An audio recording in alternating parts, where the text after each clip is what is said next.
Matt.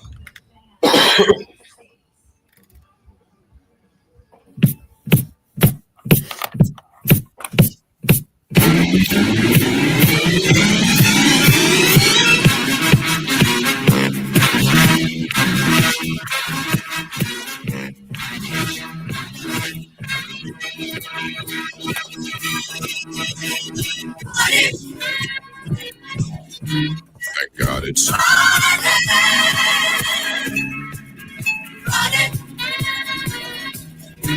Thank God it's.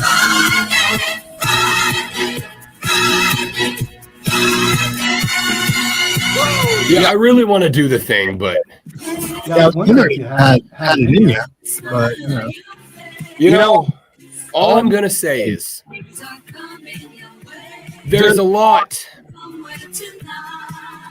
There's a lot that Lonzo and I put on the table, and one of the things is you can trust that the majority of the time we are willing to play hurt. We will show up, migraine, tickle in the old throat, you know, anything that's not contagious, and sometimes things that are. We're going to show up. We're going to fight. it requires going to the doctor to find out if it's contagious. Yeah, and it's just easier to be lazy and go, I'd rather go to work than go to a doctor. You can trust that the boys will play hurt if that is the requirement for us to get on the radio.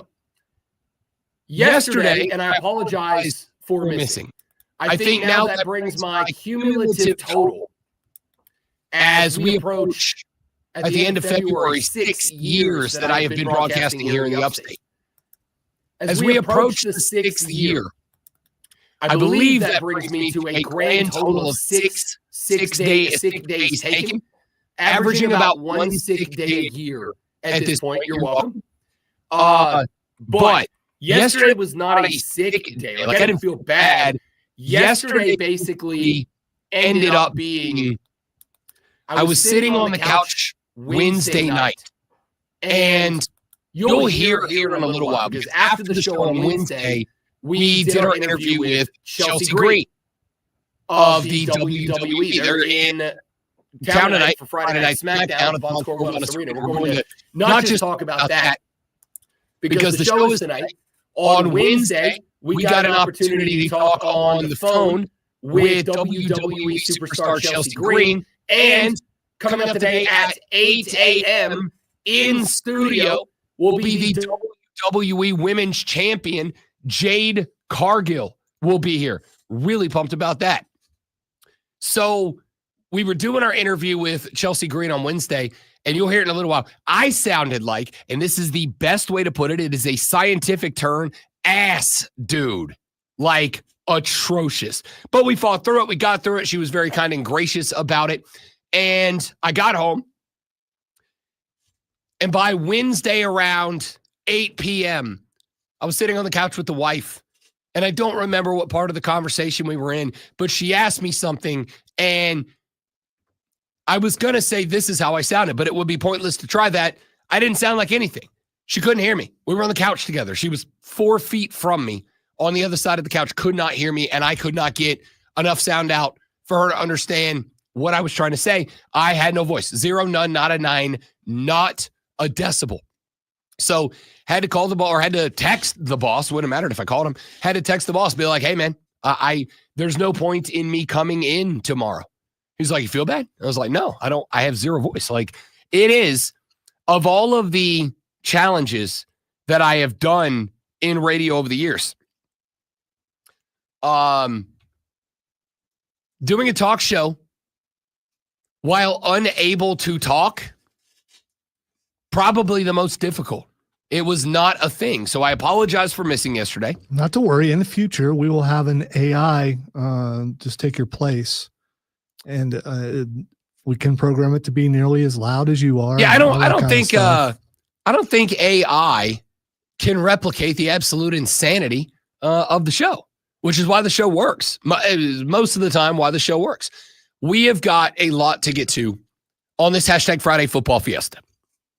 And I'm going to tell you, we are loaded up with guests, because coming up over the course of the day at 7:20, we will play our interview with WWE soon to be two-time women's U.S. champion Chelsea Green.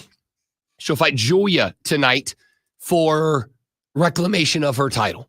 Then at 8 a.m., we'll be joined by WWE women's champion JADE CARGILL. JADE will be in studio. We'll chat with us. You'll be able to see her on the stream. Looking forward to that conversation.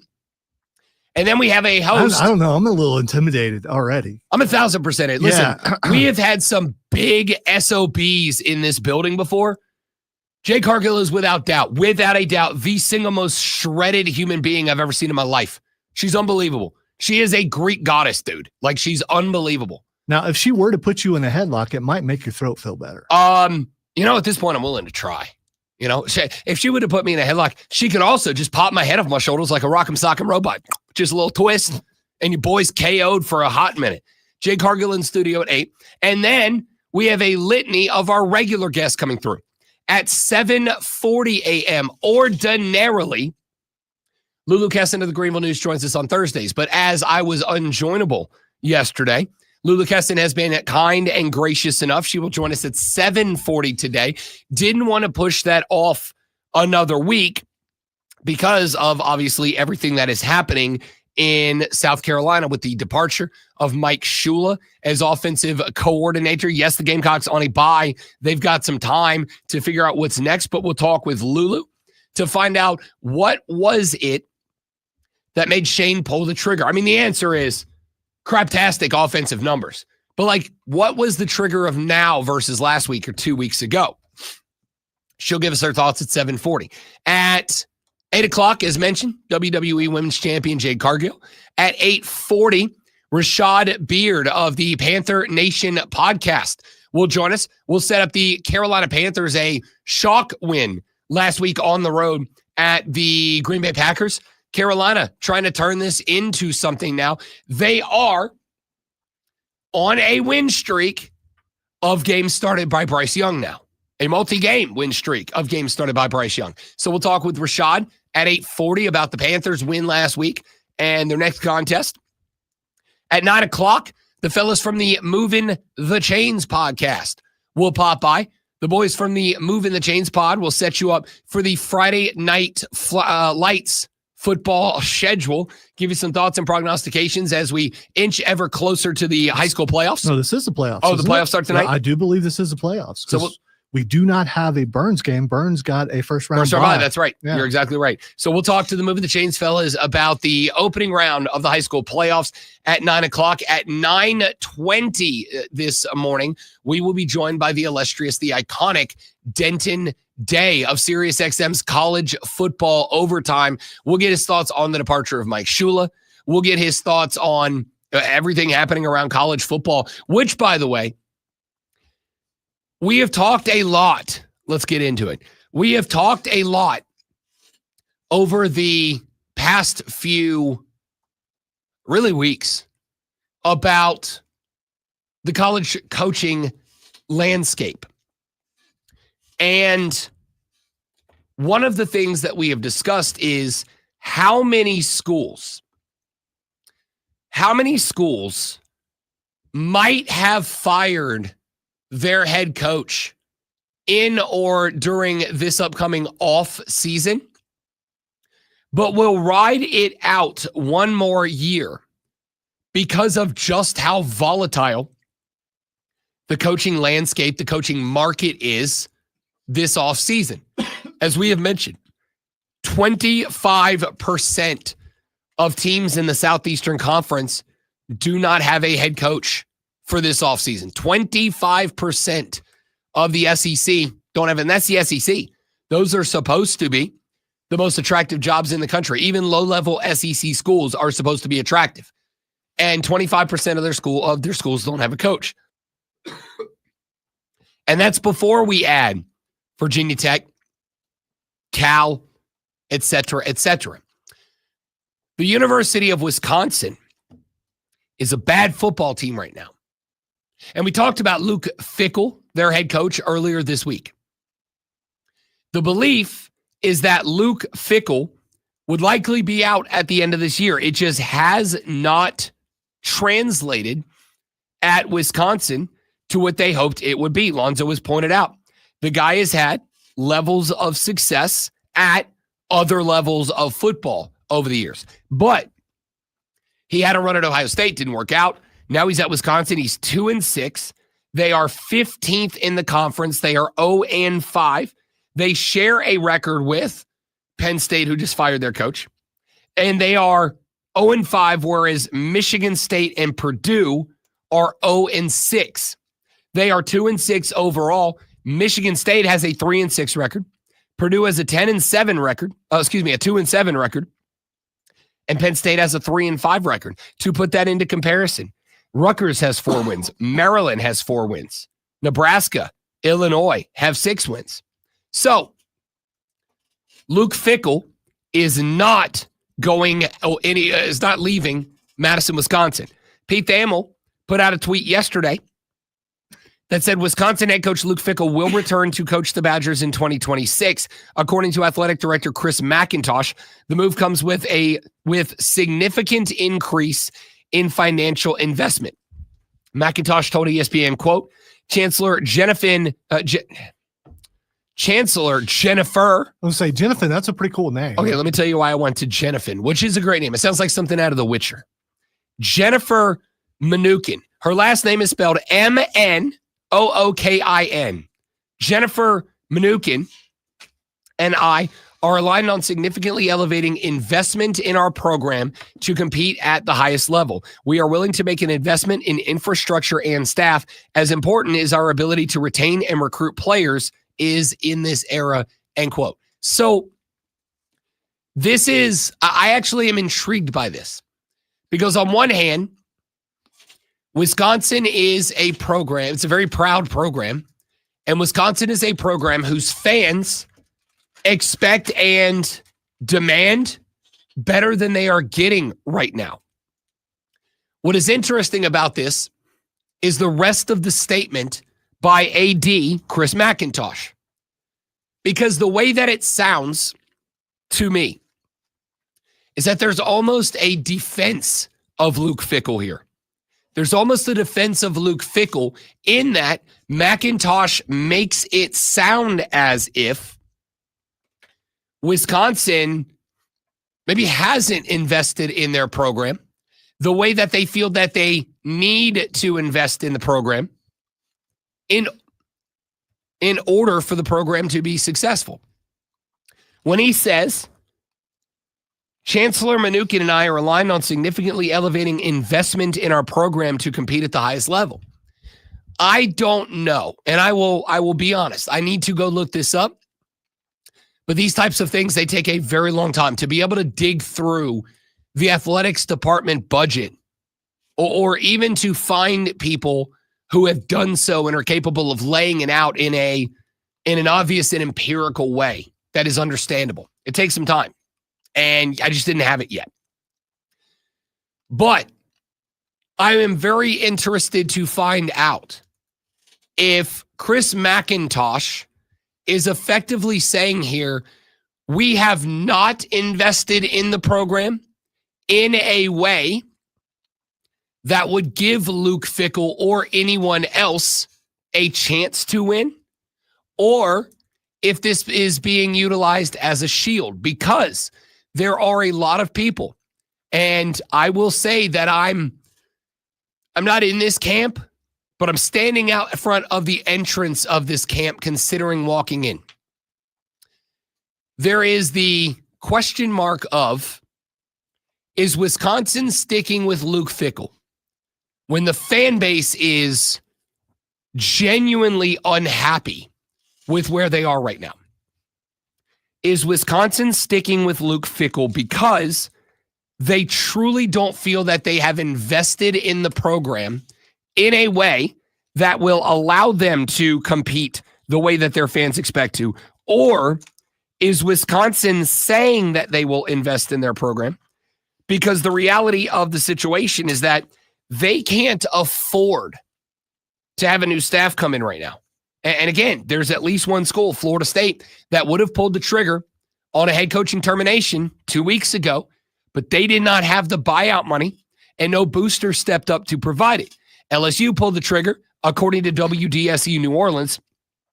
LSU pulled the trigger because a booster stepped up and was like, yo, I will fork over the lion's share of the buyout to Brian Kelly to make the move. So the question is, when you have right now, I believe we're at either 10 or 11. Yeah, so that's what I was going to say. I think this factors in the fact that we have so many vacancies especially with teams that I think most would believe are a higher, I don't want to say higher standard, but if you have a chance to go here as opposed to Wisconsin, there's a bunch of teams ahead of Wisconsin. So it's like, who are they going to get if they get rid of them? And I think there's quite a few teams that might have gotten rid of their coach and still would consider it at the end of the year that won't because of all those vacancies. I think that this is historic as far as vacancies go. So yeah, we've never had this many open in the regular season. And again, like, I don't know even if that wasn't enough for you, the fact that a quarter of the Southeastern Conference's jobs are open right now is unreal. I never would have thought that would have been the case. So when we look at this news about Luke Fickell in Wisconsin, I think it is fair to ask the question, are they keeping Luke Fickell because they believe in Luke Fickell? Are they keeping Luke Fickell because what McIntosh said, what the AD said, is true, that Wisconsin has had a revelation that we just haven't invested enough in the program for anyone to be successful? Or is it Luke Fickell is staying because they're looking around at the landscape and saying, we don't know what else to do right now. We don't know what else to do right now because of the fact that there are so many jobs open. Now, I will say this. If Wisconsin reached the heights that Wisconsin has reached before, there's a lot of jobs that are open right now that I think Wisconsin would be a better job than. I think Wisconsin should be a better job than Cal. I think Wisconsin should. I'm willing to tiptoe up to the line of Wisconsin should be a better job than Virginia Tech. There are jobs. I don't know if I would say they're better than all of the SEC schools, but you could argue Wisconsin could be better than Arkansas. 70s and 80s for sure. Wisconsin was up there. I mean, I would even say into the 90s, they were at least relevant. Back when Barry Alvarez was absolutely. Yeah, that's the last time the program seemed to be relevant and up in the higher echelon. Yes, and I will say that Wisconsin is kind of interesting in that, you know, in this we've talked about this in the South. The South is college football first, right? I have pointed out before. The reason that LSU is such a great job is the recruiting of kids that grow up in Louisiana, and they are Tigers. As somebody from Louisiana, I can tell you convincingly, the people in Louisiana care more about LSU than they care about the Saints. That's just because the school's been around, a century and a half or whatever it is. Wisconsin, I am not from Wisconsin. In fact, I've never been to Wisconsin. But I have had. You know what? I would say I have no interest in ever going to Wisconsin. I do want to go to Lambeau. You don't want to go to Lambeau one time? When? In the winter? No thanks. No, but Lambeau is very much on the NFL bucket list for me. I will not make the mistake with Lambeau Field that I made with Yankee Stadium and not going. I also don't think Lambeau's going anywhere. But the point is, Wisconsin's kind of an interesting place because it's kind of a hybrid. Like, they care about the Packers before everything else, but in my experience, the people from Wisconsin love the Badgers. Like, they care about the Badgers. And so there's this thought of, if they're not being invested in enough, like if they truly believe that they are not being invested in enough, then I suspect the people in Wisconsin would be willing to step up and invest in the program. But there is this little part in the back of my brain that says they are scared to make an experiment hire. They are scared to go find a Dan Lanning, a Clark Lee, a Brent Key. They are scared to go find somebody that is maybe not a name, maybe not a proven commodity, and roll the dice of this person is the guy that can elevate us back up. I just don't understand how you land on well, he's going to win 2, maybe 3 games this year. Let's give him another shot. With that being said, the strategy of, if this is what it is, Chris McIntosh saying, hey, nobody could have won here. We don't have the infrastructure. We don't have the investment. Is that true? Or is this a defense? Because if they're unwilling to fire Fickle and move on and go experiment with another head coach, then this would be the AD covering himself up, right? Giving himself a shield. No, guys. We're really ready to make the experiment. We just don't have the money in place to do it right now. I'm going to talk more about this later on in the show. We're going to talk heavy college football in hour 1 because Chelsea Green at 7:20, JADE CARGILL at 8 o'clock, Lulu at 7:40, Rashad Beard at 8:40, Movin the Chains at 9, Denton Day at 9:20. We are stacked, racked, locked, and loaded for the you hear me? I'm falling apart already. For the foremost electrifying hours in sports talk entertainment, the Rob Brown Show is live on the Fan Upstate. Found the powerful ones. You I want see one? that. I would if you don't mind.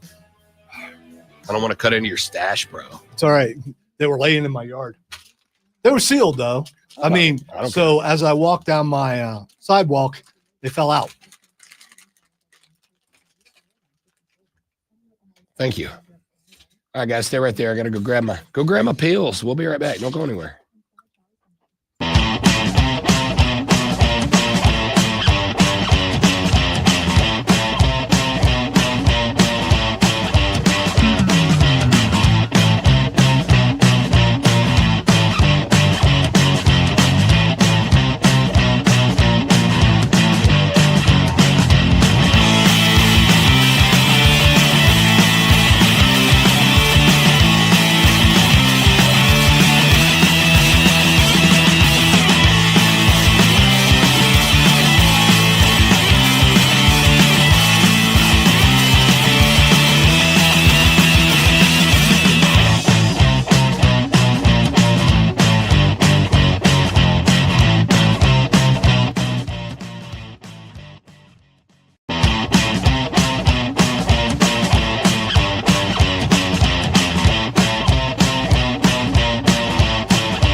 There is not a discussion in college football, to me, that is more interesting right now than the predicament that many colleges are in when it comes to the decisions that they have to make about their head coaching spots, right? And Wisconsin is kind of the most recent. And I think right now Wisconsin might be the most interesting because Luke Fickell, as mentioned, it's just not working out at Wisconsin right now. And I think that if this was, hell, even last year, Luke Fickell is probably already out at Wisconsin. He has been there since 2023. In his first season, they were 7-5. They lost in a bowl game. In 2004, they started 5-2. Then they lost 5 consecutive to end the season. They ended 5-7. And Wisconsin missed a bowl game for the first time in 22 years. They also lost all 3 of their trophy games, their big rivalry games, by large margins. And what was interesting then is that after 2024, Luke Fickell received a contract extension. Now, Wisconsin is doing something that is unique, to some degree unique. Certainly, I'll say probably unique amongst the big schools, in that Luke Fickell has been largely working on an almost year-to-year contract with Wisconsin. So he got a contract extension after last season where they were 5-7, missed a bowl game for the first time in 22 years, and lost all 3 of their trophy games, their big rivalry games. I would think that if there was a time that Wisconsin would say, this isn't working out, the heels of a 5-7 season, the heels of missing a bowl for the first time in 22 years, the heels of having all 3 trophies of your trophy games being outside of your stadium, that would be the time that you would say, all right, it didn't work out. It's not working out. We've got to move on. But this is, as we have mentioned a number of times, this is a tough year in the coaching market. And while Wisconsin is certainly not the most attractive job out there, it's not the most unattractive either. It's probably somewhere square in the middle right now. LSU, Florida, Penn State, Auburn. I think all 4 of those jobs, I would say, are probably more attractive than Wisconsin. But is Stanford, is UCLA, is Virginia Tech, is Oklahoma State, is Arkansas? And then you've got to take into consideration the other FBS schools. Colorado State moved on from Jay Norvell. UAB moved on from Trent Dilfer. There's a lot of jobs that are open right now. And so, with that being said, if you're Wisconsin, I think you look and you say, okay, we're in the middle of the pack in terms of attractiveness. We're a big school. We've got certainly a bigger alumni base than a lot of these other schools do. And on top of that, we've got Big Ten money. We've got Big Ten money coming in, conference money coming in. We're good on the money front. And if that is the case, then the question mark would be, why not make the move? This is why the comment of Chris McIntosh is so interesting to me. McIntosh saying, we are committed to a massive increase in investment in the program. All right. Is this a shield for Chris McIntosh? Because what I don't think fans will want to hear is, hey guys, we know you are unhappy with Luke Fickell. We're unhappy with Luke Fickell too. We know you are unhappy with the results of the program. We are unhappy with the results of the program too. We know that you are disappointed in last season. We know you were disappointed with this season. We are too. But I think, two outcomes have to be true. Either A, what McIntosh is saying is the truth. The truth being, we haven't invested in the football program enough to be upset about this result, right? It's kind of like when your kid comes home with a D on his history exam and you go, I'm really disappointed in that. And then you think about it and you go, I didn't see you crack a history book all week. I didn't see you studying at all. I didn't see you learning anything all week long. So why would you have expected anything else? You didn't invest the time to be ready for the test. And if that is the truth, if that is the case, obviously that falls on Chris McIntosh and it falls on those in charge of the budget of the school, but it gives them an out. Have you heard anyone ever do this before? Because I don't recall the people above a coach saying, hey, it's our fault. Very rarely are you going to. But see, the reason that I think it might be a possibility is because they are looking right now at a lack of success. It is new territory. I mean, you still got to throw that out with NIL. It's still fairly new, and with the revenue share and all that stuff. The rev share is new, but I'm going to say, maybe this is just me. The NIL and the portal's old now. Like, that's not new. That's old. It's been in place as far as the portal goes, we're almost 4 years into it. That's not new. If you haven't, this is one of the things that I have been shouting about. You want to know why? And this kind of to relate it close to home. I think one of the reasons that people have been frustrated at the hesitancy of Dabo Swinney involving the portal is it's not new. The novelty has worn off of it now. It is not a new feature. At this point, if you haven't figured out how to navigate and succeed in the portal, it's because you don't want to. And I think that's where I am now. But it makes it sound like maybe Luke is like, hey, we need this. We need, all these other teams are getting this. We're not getting this. And they've just kind of went like, you don't need this. So maybe as what Dabo's accused of, maybe the higher ups in Wisconsin are doing the same thing. Well, the thought for me is when they say investment, though, like, I think it would be one thing. Penn State has come out and said, we got to attack the portal. We got to attack NIL. We've got to be more aggressive on those fronts. This guy isn't saying, Chris McIntosh, the AD at Wisconsin, isn't saying we need to invest more in the portal, more in NIL, more in rev share, whatever. He's just saying we don't have the infrastructure.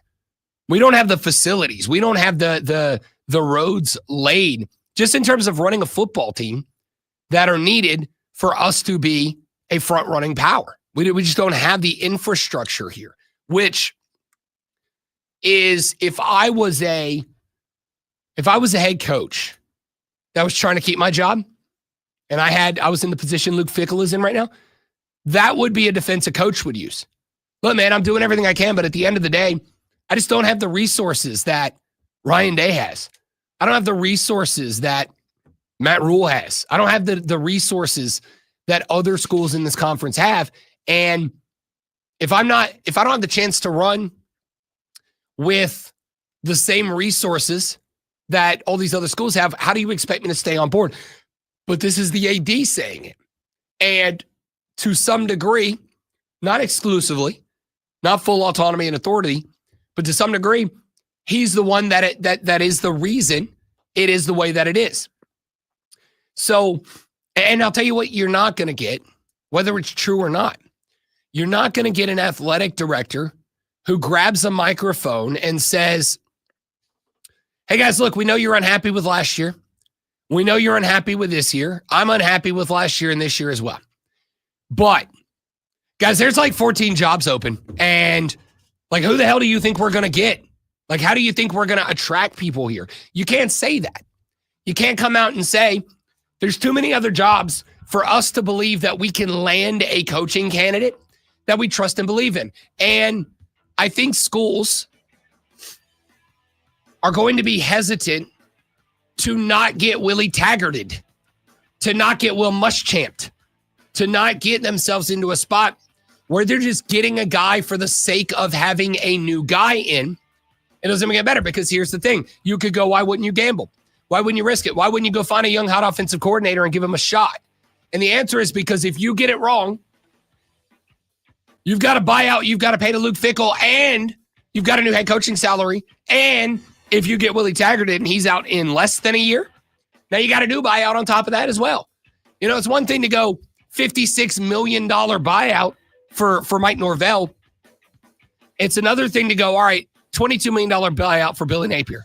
But also they're still paying Jim McElwain, and also they're going to have to pay whoever comes next. And if that guy sucks, they're going to have to pay 3 buyouts plus. You see what I'm saying? Like, those things start to compound. I would rather say, well, I think Chris McIntosh would rather say, we're just going to keep the deal we have in place. We're going to wait one more year till there's a bunch fewer jobs open, and we are more attractive in the grand scale of open jobs to get the next guy and not stack a buyout plus a new salary, plus if that guy sucks, a new buyout and a new salary. I don't know. We'll see. All right, when we come back, let's start looking at some of the football weekend upcoming. We've got Chelsea Green for you at 6:20. We've got Jade Cargill at 8 o'clock. Lulu Kesin, 7:20. Lulu Kesin at 7:40 talking Gamecocks. Rashad Beard at 8:40 talking Panthers. 9 o'clock, the Movin the Chains fellas. 9:20, Denton Day talking college ball. All of that on the Rob Brown Show in the Fan Upstate. Morning, Michael. Morning, I assume, Brian. Jersey Joe, good to see you, fellas. Thanks for coming by. Don't stay right there. We'll be right back.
And if you've seen his movies, he's so grounded. So there's.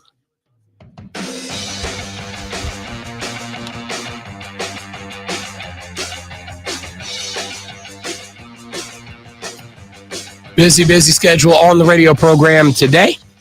Coming up in about 40 minutes, we did an interview earlier this week with soon-to-be two-time WWE U.S. champion Chelsea Green. 20 minutes.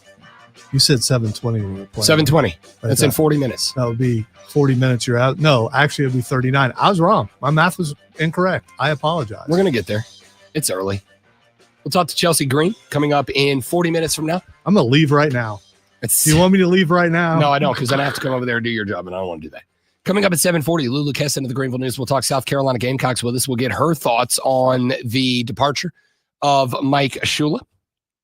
Coming up at 8 o'clock in the a.m., WWE Women's Champion Jade Cargill, will be live in studio. At 8:40, Rashad Beard of the Panther Nation podcast will talk Carolina Panthers with us. At 9 o'clock, straight up, the Movin the Chains fellas will set you up for the first round of the South Carolina High School football playoffs. Then at 9:20, Denton Day of college football overtime on Sirius XM radio will pop by. We'll talk to Denton Day, get his thoughts on the upcoming college football weekend, as well as the situation with Luke Fickell in Wisconsin. South Carolina moving on from Mike Shula, where Clemson goes from here after the loss to Duke, and more. Now, let's talk about some games upcoming this weekend. We do have one top 25 team in action tonight.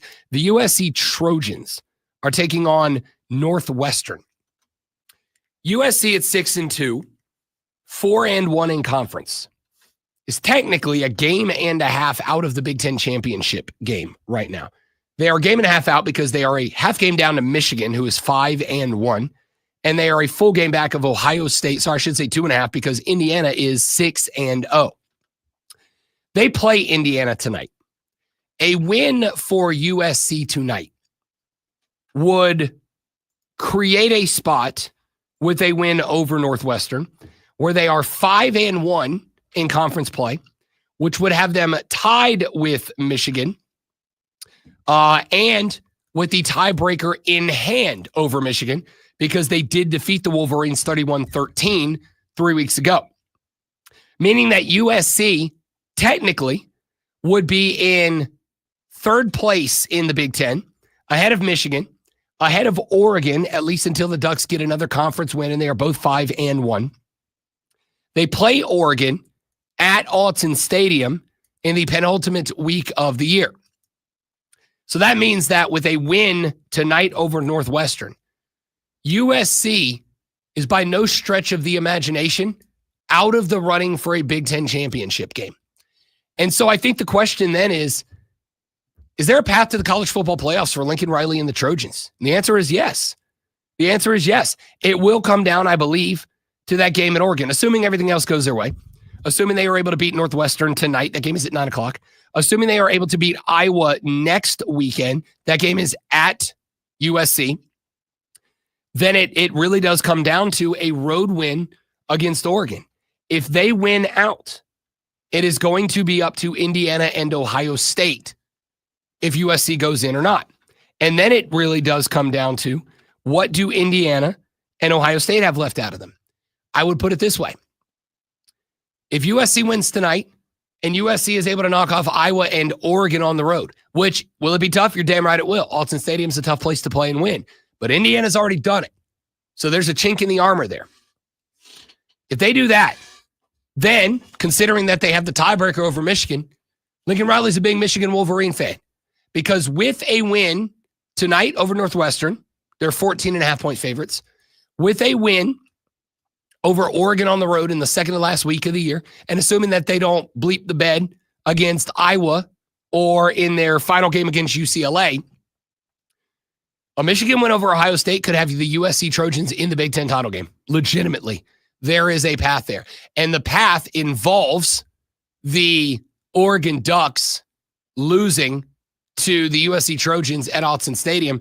And as we have mentioned a few times, they've already lost one game there to the Indiana Boomer Sooners, or excuse me, the Indiana Boomer Sooners. What's wrong with me? The Indiana Hoosiers. So The answer is yes. But it does and it will come down to that game tonight at home against Northwestern. Looking into this weekend, Indiana is at Penn State.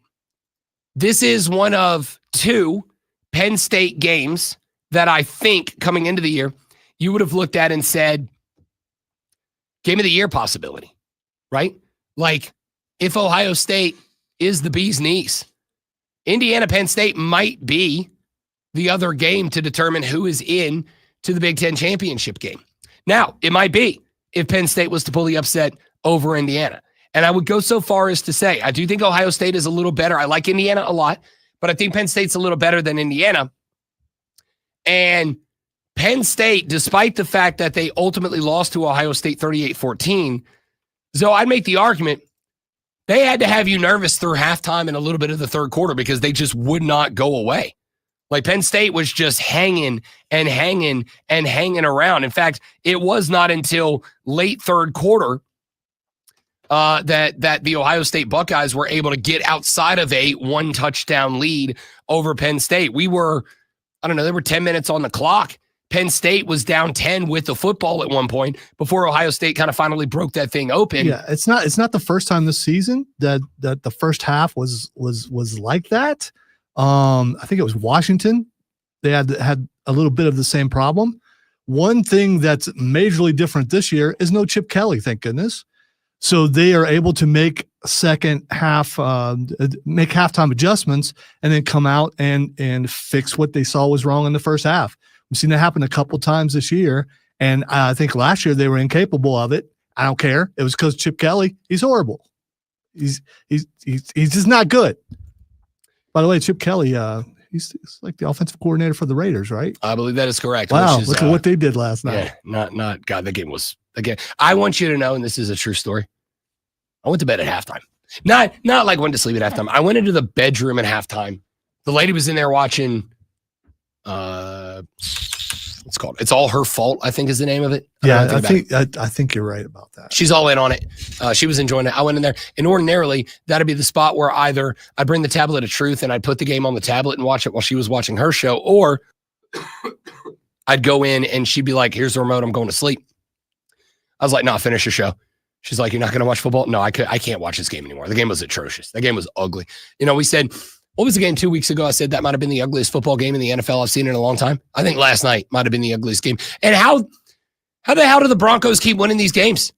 How do they keep winning these games? I don't understand. Well, last year and the last couple of years, the Chiefs have been the team that's done that. Yeah, but like you guys win one-win scores, but they're like 28-24. The Broncos are now 3-0 in games that are one score and below 20 points scored by the winner.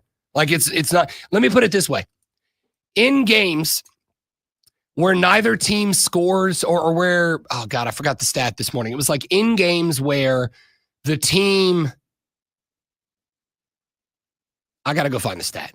It was something dumb, but effectively, if you hit the right like matchup of criteria about games that meet the criteria of that game last night, the rest of the AFC is 3-41 this year, and the Broncos are 3-0. Like, I don't know how they keep winning these games. I believe Broncos and Chiefs it's not this weekend. It is this weekend, I believe. No, it's not. It's not this weekend because the Chiefs have a bye. I believe it's the next Thursday night football game. Okay. I believe it's either the next one or the one after that. I'll tell you, if Kansas City beats Denver in that game, Kansas City's winning the division because the Broncos will have a 1-game lead and they're playing bad football. Well, what I was going to say is the Chiefs are playing good football. This game has a lot of meaning, a lot more meaning than it normally does. I agree. Broncos get a full week of rest before that game. Chiefs on the bye. But in the end, I've been a little concerned about Ohio State and their struggles in the first half. But what this does for me, again, Chip Kelly is gone, and I think that's a good thing. There's a reason why Brian Hartline is being considered for some major jobs. This makes me a little more excited for Michigan at the end of the year, because I think they can make those halftime adjustments if they find themselves down like they've done before. Well, here's the thing. You might have to, because there is an ever-increasing chance. Unless Indiana finds a way to go to Penn State and absolutely screw the pooch on this one, if Indiana wins out, which at this point, I don't really have a lot of reason to believe that they won't. I think this is probably, and listen, Penn State's, I don't know if you know this, they're not good at football. Indiana has, after Penn State, Wisconsin and Purdue, probably the two worst teams in the Big Ten. Indiana's going 12-0. which means that, by the way, that Chiefs-Broncos game, not on Thursday, but it's a week from this Sunday. A week from Sunday. Okay. Yeah. So we're going to talk some NFL later on in the show. If Indiana wins this game, they're going 12-0, which means there's one more Big Ten championship game spot to be determined. Right now, that championship ticket belongs to the Ohio State Buckeyes. But as mentioned, they have Michigan at the end of the year. And as mentioned, every time we talk about this game, we've seen bad teams beat good teams in that situation. And if a bad team beats a good team, not that Michigan, for the record, Michigan's not a bad team. They're not as good as they were a couple of years ago, but they're not a bad team. They are still ranked in CFP. They are. Yeah, so. They are. If Michigan knocks off Ohio State, Lincoln Riley and the Trojans can go to the title game. But if Indiana loses to Penn State, I think there's a very good chance they might be left out of this as well. So that game is massively important. Indiana is favored by 14.5. So they got 14 plus the hook. That game is at noon on Fox. Georgia takes on Mississippi State at noon. This game is in Starkville, Mississippi. Georgia should win this game easily. Georgia comes into this game as a 9.5-point favorite. But I would also point out that Texas went down to Mississippi State. And obviously Texas is not as good as Georgia. But Texas went down to Mississippi State. And Texas was, if I recall correctly, a 6.5-point, 5.5, 6.5-point favorite. Mississippi State had them dead to rights.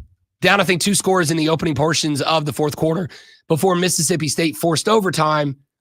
Texas forced overtime and was able to win it in OT. If Mississippi State plays that same game again, this becomes a moment where the Georgia Bulldogs get to prove we are an SEC contender or we're not. Because I've heard a lot of opinions about Georgia. I've heard the opinion that they're a little overrated. They're not that good. They're just not what they used to be. And I've also heard the opinion, and this is mine, that's a really good football team that is progressively getting better and just haven't played their best ball yet. And that's where I put a team that beat the hell out of a top 5 Ole Miss team a couple of weeks ago. So this game is one of the more intriguing games because much for the same reason, this game has got potentially an SEC ticket on the line. Right now, Texas A&M and Alabama are both 5-0. Both of those teams have at least one more big game out front of them. Georgia is sitting there at 5-1 in the conference. Georgia is sitting there with a loss to Alabama, which means if they both end 5-1, they can't get there, and they do not play Texas A&M. So they will need some help. But if they even want the opportunity to rely on help, they can't lose this game. And Mississippi State is game right now. Jeff Lebby is, at this point, coaching for his job. He's 5-4. He is 1-4 in conference. And there's a belief that Jeff Lebby could be out. Now, maybe Jeff Lebby gets the Luke Fickell Wisconsin treatment, and they don't let him go because they're like, we can't be sure we're going to get a guy. We don't know who's out there. So maybe Lebby gets one more year. But a win over Georgia would probably all but guarantee that. And then there is a game that on paper looks like it should be game of the weekend. And that is number 7 BYU, number 8 Texas Tech. I have already told you, I think this is an elimination game of some sort. I do not think Texas Tech is going to the playoff with an 8-2 record. I don't. I think there's going to be too many teams that are 10-2, and I do not think that Texas Tech is necessarily going to be sitting on the resume that 10-2 will get them into the playoff. I don't. If they lose to BYU, they would have one ranked win against Utah, and that'd be it. As far as quality wins go, that's really all they would have. So I think it is an eliminator game for Texas Tech. For BYU at 8-0, I'm not really sure, right? Like, I'm not sure what to make of that. This team is 8-0, but they also have one ranked win, and it is also over Utah. The winner of this game gets ranked win number 2. And that might be enough to get you. That will obviously at 11-1, you'll get in. Maybe at 11-2, even if you win the Big 12 championship game. But here's the other interesting part about this. Cincinnati is sitting out there at 5-1.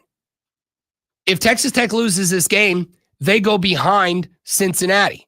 If BYU loses this game, they are on the road at Cincinnati in 2 games from now, meaning that game becomes the eliminator game between Cincinnati and BYU, because the winner is going to the Big 12 championship game and likely will finish the year 10-2, 10-3 with a championship loss, 11-2 with a championship win. But either way, I think you're in. So this BYU Texas Tech game, it eliminates Texas Tech if they lose. And if BYU loses this game, which they are a 10.5 point dog, I kind of like BYU to cover that. And I'll talk about that later on in the show. BYU's run game is stupid. If BYU loses this game, BYU Cincinnati becomes an elimination game because it will also become a game that punches somebody's ticket to the Big 12 championship game, and it will end somebody's season at 10-2.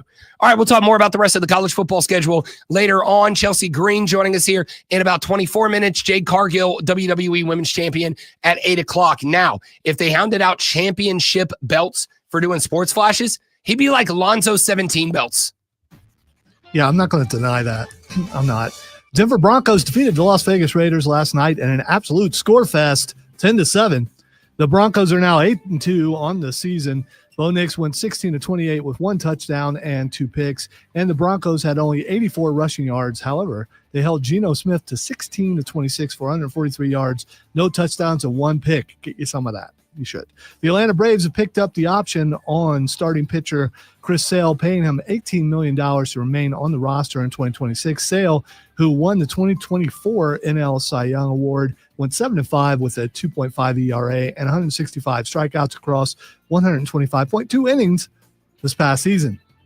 And former NBA player and assistant coach Damon Jones pleaded not guilty to charges that he provided sports bettors with non-public information about injuries to LeBron James and Anthony Davis.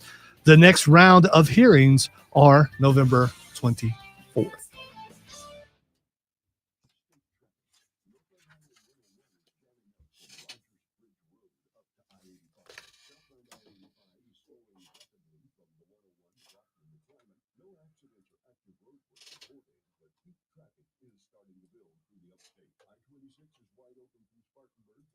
If that is the requirement for us to get on the radio. Yesterday. Hey, Upstate. Jay Gilstrap here for the Gilstrap Family Dealerships. I'd like to take a minute to talk to you about something that's near and dear to my heart. Children in foster care. We have a problem of epidemic proportions right here in the Upstate. At any given time, we have 1,200 to 1,500 children in the foster care system.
Locally for the Carolinas.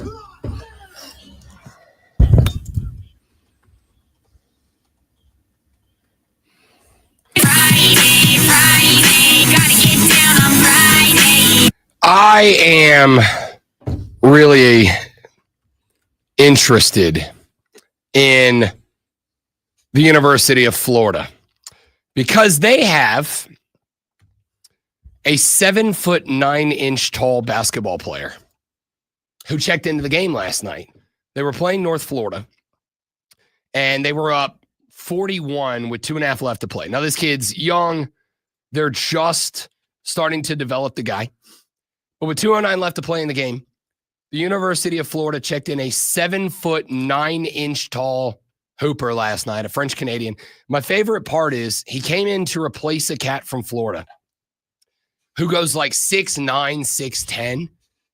They checked this cat into the game, and the dude that they were plugging him in for at 6'9", 6'10", who was like the tallest guy on, I'm assuming at this point, 97% of basketball courts he's ever been on, checks out the game, and as he goes up to tell Olivier Rioux what is happening on the court to look out for and be ready for as a 7'9" big man, this 6'9" guy is looking up at this cat like my 8-year-old nephew looks up at me. Like, hey, bud, why don't you come on down here so I can tell you what's happening out there on the floor? 7'9", 305 pounds goes Olivier Rioux. That's not very heavy. I know people, oh, wow, what is it? That's for that height? Yeah, 7'9", 305. He's not like, you can, if you want to go check out the video, you can see. Now, I did find this interesting. He obviously, I did not get a chance to watch this game because there were 7 other college basketball games on with the right teams that I checked in ahead of Florida. Mainly because Florida was beating the dog snot out of North Florida. Florida 0-1 before this game. They lost to Arizona in the opener. And the Wildcats look good, by the way. We'll circle around. Obviously, as we are just getting going in college basketball, a lot of us do care about college basketball now, but I also understand that it's like the 8th highest priority in the world right now to many of you, and we won't get there until closer to March. So we'll dabble in it now. That being said, the Florida Gators, like this is interesting because I just don't I don't know what this guy is going to do. As of right now, no points, no boards, no assists on the season. He didn't do anything last night. And again, at 7'9", the obvious thing is going to be like, throw it at the rim. He's 7'9". For God's sake, he does not have, like guys like Shaq were like, oh, they don't really have to jump to dunk. This guy legitimately has to bring his arms down to dunk. Yeah, it's unbelievable. 7'9", there's no way he needs to jump. No. So like the thought would be just throw it up there. But also at 305 pounds, but 7'9", there's going to be some big, like some thick dudes down there that can just move him out of the way. I'm intrigued to see what you do with a guy that big, because the other concern, obviously, I'm not going to spend a minute on this, but the other concern about this, obviously, is that at 7'9", 305, not the thickest dude in the game, can you put muscle on that guy, right? Like, can the guy's body? This is why we've had the conversations before. More like Manute Bol or who was it? Bradley? He does, like, you don't look at him and go, that dude's skinny, right? Like, you've seen those really tall, skinny guys, like super skinny. I've told you before, I played with a guy my junior year of high school by the name of Michael Doe. Mike was 7'2", and Mike Doe was 7'2", and he probably legitimately weighed like 215. Like, he was nothing. Mike, they used to have me practice against Mike Doe at 6'3". This guy had a damn near a full foot on me. And they used to have me practice on Mike Doe, mainly because back in the glory days, Springsteen style, I could put an elbow into the back of Mike Doe and I could just drive him out of the paint, right? Like 7'2", it's not eliminated by pushing him 8 feet from the basket, but you take away the biggest advantage. Like, now he's got to hit mid-range jumpers if you can push him off the block. So I'm interested to see what they do to open up the floor for this kid and give it an opportunity to be a big man. 7'9" is irrelevant if all you're doing is getting the ball at the elbow or getting the ball out in the wing, out in the short corner, because you're getting shoved away from the basket every time you get into the paint. Is he European? He's French Canadian. Okay, so well, Canadian, never mind. Okay, I was going to say, if he's European, kicking him out beyond the 3 is probably okay with him. Yeah, he's French Canadian, and he's not, from what I've seen, because again, didn't get a lot of video of him during the offseason. He's only played 2 minutes of basketball through 2 games so far. I got to imagine if he's only played 2 minutes, like, he's not ready. So, which means either he's missing the mid-range jumper or he's not aggressive enough. If you go back and look through the history of the guys that are 7'2", 7'3", or bigger that are successful in basketball, they all have one thing in common, the successful ones, which is they are bloodthirsty. Like Shaq, I want you to think about Shaq. To me, Shaq is the most dominant big man in his prime. Shaq was the most dominant big man of all time. And it's because Shaq knew, and again, Shaq was thick, but Shaq knew if I go head down to the basket, and you stand between me and the basket, you might get the charge, but you will be paying for it for 3 to 5 business days. And also, before they fix the backboards, if you're under and he's got the ball, you might get some glass on you. I mean, dude was terrifying. This guy's not. And it's kind of interesting to see what, if anything, is going to come of that. All right, ladies and gentlemen, 7:06 in the morning. Really quickly, let me run you through the schedule because it's a big one. In the very next segment of the show, coming up at 7:20, we got the chance, Lonzo and I did earlier this week, to talk with WWE former women's tag team champion, WWE former U.S. champion, and up tonight in Greenville, South Carolina against Julia to reclaim her U.S. title and become the first, second, and the first and fourth overall women's U.S. champion, Chelsea Green. She is also the holder of the Lucha Libre Triple Mixed Tag Team Championship with Ethan Page and NXT star as well. We'll talk to Chelsea Green in the next segment. 7:40, Lonzo and I will run you through some of our other biggest games of the college football weekend, give you our thoughts and projections. At 8 a.m., current WWE Women's Champion Jade Cargill will be in the studio. Zoe and I will have a conversation with Jade Cargill. 7:40, that is the end of this hour. Lulu Kesin of the Greenville News will swing by. We'll talk to her about everything going on in the world of South Carolina Gamecocks, which is a lot. 8 o'clock, Jade Cargill. 8:40, Rashad Beard of the Panther Nation podcast will pull up. We'll talk Panthers after the shock win over Green Bay on the road. We'll talk about what happens next for that football team. At 9 o'clock, the fellows from the Movin the Chains pod will swing by, set you up for round 1 of the high school football playoffs. And then at 9:20, the illustrious Denton Day, host of Sirius XM's College Football Overtime, will stop by. We'll get his thoughts on the rest of the college football slate. All of that coming out through the course of the show. Ladies and gentlemen, allow us to get to everything happening in the world of sports because it's time for this. Are you ready for the playbook of the peculiar, the almanac of the absurd, and the encyclopedia of the extraordinary? Well, you better be, because we're diving headfirst into the 3 top stories that will have your coworkers say, "Oh no, don't start," before they take their first bathroom break. No. Here we go. Welcome to the water cooler cheat sheet on the Fan Upstate. It is the #Friday Football Fiesta version of the water cooler cheat sheet right here on the Fan Upstate. Rob Brown, the Great Milonzo, and you. I don't know, I'm introducing the show. It's a segment, dummy. Water cooler cheat sheet, top 3 sports stories you need to know before you get to the office and start talking sports with your coworkers. When you do, this is what you'll be talking about. Ladies and gentlemen, allow us to dive right in with item number 1. I was going to put the 10-7 Broncos win over the Raiders on the water cooler cheat sheet as item number 1. Ordinarily, weeknight football games get their own slot, but this game sucked.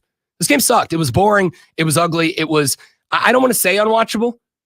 It was watchable only if you didn't have anything better to watch, I guess. 10-7 Broncos win over the Raiders. Bo Nix, 16 of 28, a $151 tutty, 2 picks. Geno Smith, 16 of 26, 143, no touchdowns, 1 interception, 84 rushing yards for the Broncos, 74 for the Raiders. It was just hot garbage. The Broncos get the win. The only entertaining thing about this one is the Broncos are now 3-0 in games decided by 1 score under 20 points. 3-0 in that contest, or in those contests. The only reason that is interesting is they are now off for 10 days. And then next Sunday, they got the Chiefs. The Chiefs are 2 games back in the division. Would the Chiefs win over the Broncos in 2 weeks?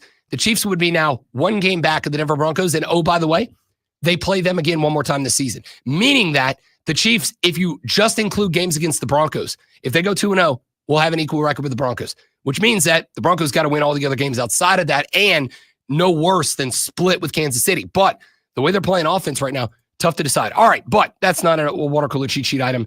This one is. Not going to spend a ton of time on it because we talked about it back in hour number 1. If you missed that, thefanupstate.com, go to the podcast section, drop it down, go listen to hour 1 of the Rob Brown Show. I gave you some thoughts on this, but for the sake of the conversation, I do find it interesting. Wisconsin coach Luke Fickell will return to lead the Badgers in 2026, according to AD Chris McIntosh.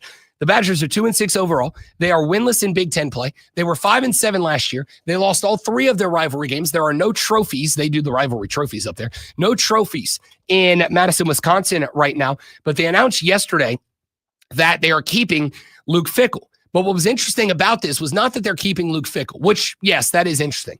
But the interesting thing about them keeping Luke Fickell is that in the same announcement, Chris McIntosh also said that he and the chancellor of the school, quote, are aligned on significantly elevating investment in our program to compete at the highest level. We are willing to make an investment in infrastructure and staff as important as our ability to retain and recruit players in rev share and NIL era. Fickell is 15-19 through 3 seasons at Wisconsin. But McIntosh said that the school now plans on investing more into the football program to give them a chance to win. Is this a defense from the AD for not firing Luke Fickell when the fans want him to? Or is this an acknowledgement from the AD that the school is not investing in football the way that other Big Ten/national programs have? That's a very wild discussion for me to have, because either the AD is acknowledging that the faults of the football program aren't on Luke Fickell, they're on the staff, him and the rest of the staff, or this is their way to say, there's too many open jobs. We don't view ourselves as attractive. We would have to make an experimental hire, and most experimental hires result in you having 2 buyouts. We'd have to pay Luke Fickell's buyout, and we'd have to put a new guy's salary on the books. And if that guy sucks, we'd have to put 2 buyouts and 2 salaries onto the record. We don't want to do that. We'll talk more about that later on with Denton Day at 9:20, get his thoughts. But let's get to item number 2. 2 Braves stories here for you. The first one, the Atlanta Braves have decided to pick up the option of starting pitcher Chris Sale. Sale will be back with the Atlanta Braves next year, an $18 million club option to retain the 2024 NL Cy Young winner. Last year, Chris Sale had a really, really good year, did miss 10 weeks with a fractured rib cage, but before that, was throwing the ball very, very well. They also decided to pick up the contract option of Ozzie Albies, a $7 million option to keep Ozzie in the mix, which I think is good. I thought about this last night. I got some information. I was talking to a buddy of mine from Atlanta, and he said the smoke out of the ATL right now. We probably need to get Abe Gordon on next week to talk about this. The smoke out of the ATL right now is part of the reason that Walt Weiss, the 61-year-old bench manager who got the Braves skipper job, got the job, is because apparently, and I might be eating some crow on this, apparently the best relationship that Ronald Acuna Jr. has in the locker room is with Walt Weiss. That's his guy. That's his go-to. That's the guy he connected with. And here's the deal. Ronald Acuna Jr. must develop and mature as a leader this offseason. Well, he's not going to do that if he's got a problem with the manager. And apparently he had a problem with Brian Snicker, which is why every time anything went wrong for Ronnie, he ran to Instagram to post a passive-aggressive story. And Walt Weiss is apparently, according to reports, the guy that kind of kept him level-headed, like kept him from going too far down the deep end. If Ronald Acuna Jr. is going to mature into that leader, maybe Walt Weiss is the guy he needs to get him there. And Ozzie Albies is his North Star. Like, that's his guiding voice in the locker room. Ozzie's been the guy that's kind of like, let me help you develop as an MLB player. So I like that they picked that up. The other part of this story is that former Mets pitching coach Jeremy Hefner and first base coach Anton Richardson have both been added by the Braves to the managing staff. This is intriguing to me because the Mets last year, for about half the season, got pitching that was way above expected EPA, expected return on investment. The Mets pitching staff was very good last year, and their pitching coach left. And with them comes the first base coach, who is also the assistant hitting coach. What did the Braves struggle with last year? Hitting the ball. What did the Mets not struggle with last year? Hitting the ball. I went and checked the Mets subreddit last night. Mets fans are losing their gosh darn minds about these two guys not just leaving, but going in division. I have to tell you, and maybe it's because I am Luke Fickell when it comes to my emotions. One day I'm like, is this optimism? If Walt Weiss is Ronnie's guy and Ronnie needs to be the face of this franchise, and if Walt Weiss just made in one day, not one, but 2 excellent coaching hires that have another divisional rivalry up in arms that we got these guys, maybe there's something to this. Let's get very quickly to item number 3. Former NBA player and assistant coach Damon Jones pled not guilty yesterday to charges that he profited from rigged poker games and provided sports bettors with non-public information about injuries to former players during his time as an assistant coach. Players that included LeBron James and Anthony Davis. The 49-year-old acknowledged that he read both indictments and that he understood the charges and his bail conditions, which include his mother and stepfather putting up their Texas home as collateral for a $200,000 bond. Jones' lawyer told a judge that he may be engaging in plea negotiations. He is due back in court for preliminary conferences with other defendants on November 24th.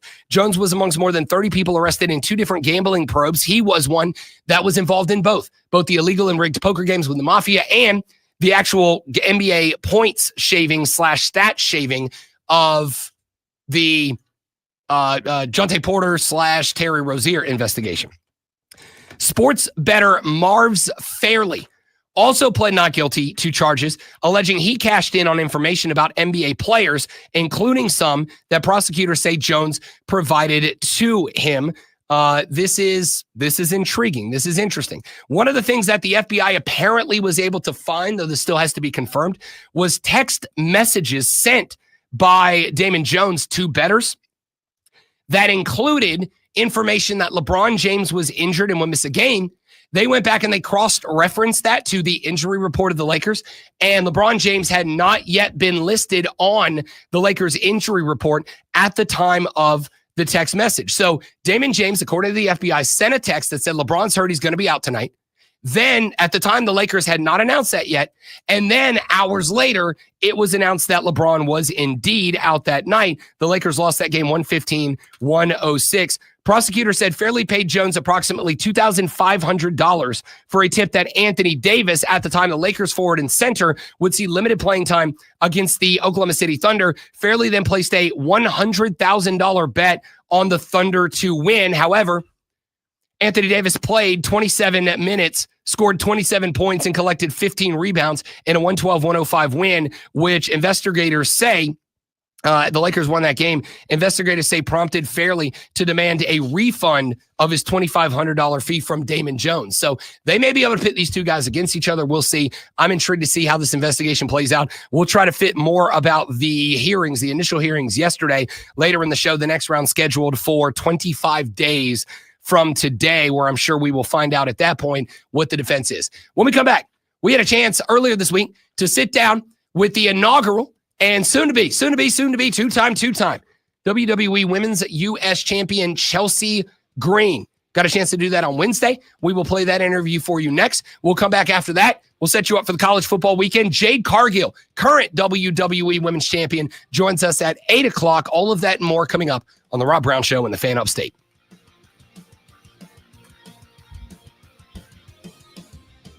All right, guys, stay right there. We're going to set up the Chelsea interview. We will be right back.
Welcome back, ladies and gentlemen, the Rob Brown Show on your radio. It is the Fan Upstate, and it is a privilege, a pleasure, and honor, and exclusively mine to welcome in not just any guest, ladies and gentlemen. She might be the greatest living American who is Canadian, but is also the greatest living American. She is also one half of the Lucha Libre AAA Worldwide Mixed Tag Team Champions. I gave that my best shot. She'll judge me in a minute. The first ever WWE Women's US Champion, and soon to be the first two-time WWE Women's US Champion. She is a former WWE Women's Tag Team Champion as well. She is the illustrious, the iconic Chelsea Green. And Chelsea, I want you to know, I planned on all week hitting you with the Chelsea Green intro, and I've never been more let down in my life that I can't pull it off right now. So I have a couple of thoughts about all of this. First of all, you actually did kind of a good job. I would give you a passable grade on that. C's get degrees, so I'll give you a C. And I would have given you an A had you just committed. Do you know what I mean? Like, commitment to the bit is key. Hello? No, I completely agree. And I want you to know, I tried 3 times on my radio show. She just gave you the opportunity. You got to do this. I'm going to take the passing grade. And I will give it a run, Chelsea Green, but I want you to know I tried this 3 times on the radio show and it failed miserably every time. So if I embarrass myself, it's 100% on you and I'll accept it. But it is. Ladies and gentlemen, please welcome to the show the illustrious, the iconic Chelsea Green. See, it's just bad, Chelsea. Wow, it's so bad it's good. Thank you. I take that as a compliment. I was hoping your voice would go the rest of the way, then I could conduct the rest of the interview. That was pathetic. That awesome. That was awesome. We are so glad to have you on the show, Chelsea Green. It is an absolute pleasure. WWE Friday Night SmackDown here in Greenville, South Carolina, coming up this Friday evening at the Bon Score Wellness Arena. Let's just start with, you might be the busiest person in professional wrestling right now. You're on 97 different shows. You've got championship belts. You're on your way to earning your U.S. Women's Championship back here in just a couple of days. How are you? I'm amazing. I'm a campeona and soon to be 2 belts Chelsea, so pretty good. All right, so we have seen that you are presently looking for, you're hiring for the Secret Service. What exactly are the prerequisites to be a member of the Secret Service? So I'm assuming that you didn't read my briefing that I sent out to the entire universe, but obviously slaying is a requirement. Protecting the one and only me, another requirement. Knowing how to order my coffee just the way I like it, which now includes protein foam from Starbucks. You know, honestly, how much time do you have? I could go on forever. There's a lot of requirements. That's why I've picked the best of the best in Alba and Piper. I respect that entirely, Chelsea, and I submit for your approval, and I am fine with the answer either way. We tried to get the video going before. It didn't work. I hope you notice I broke out the outfit. Like, I broke out the black suit and tie.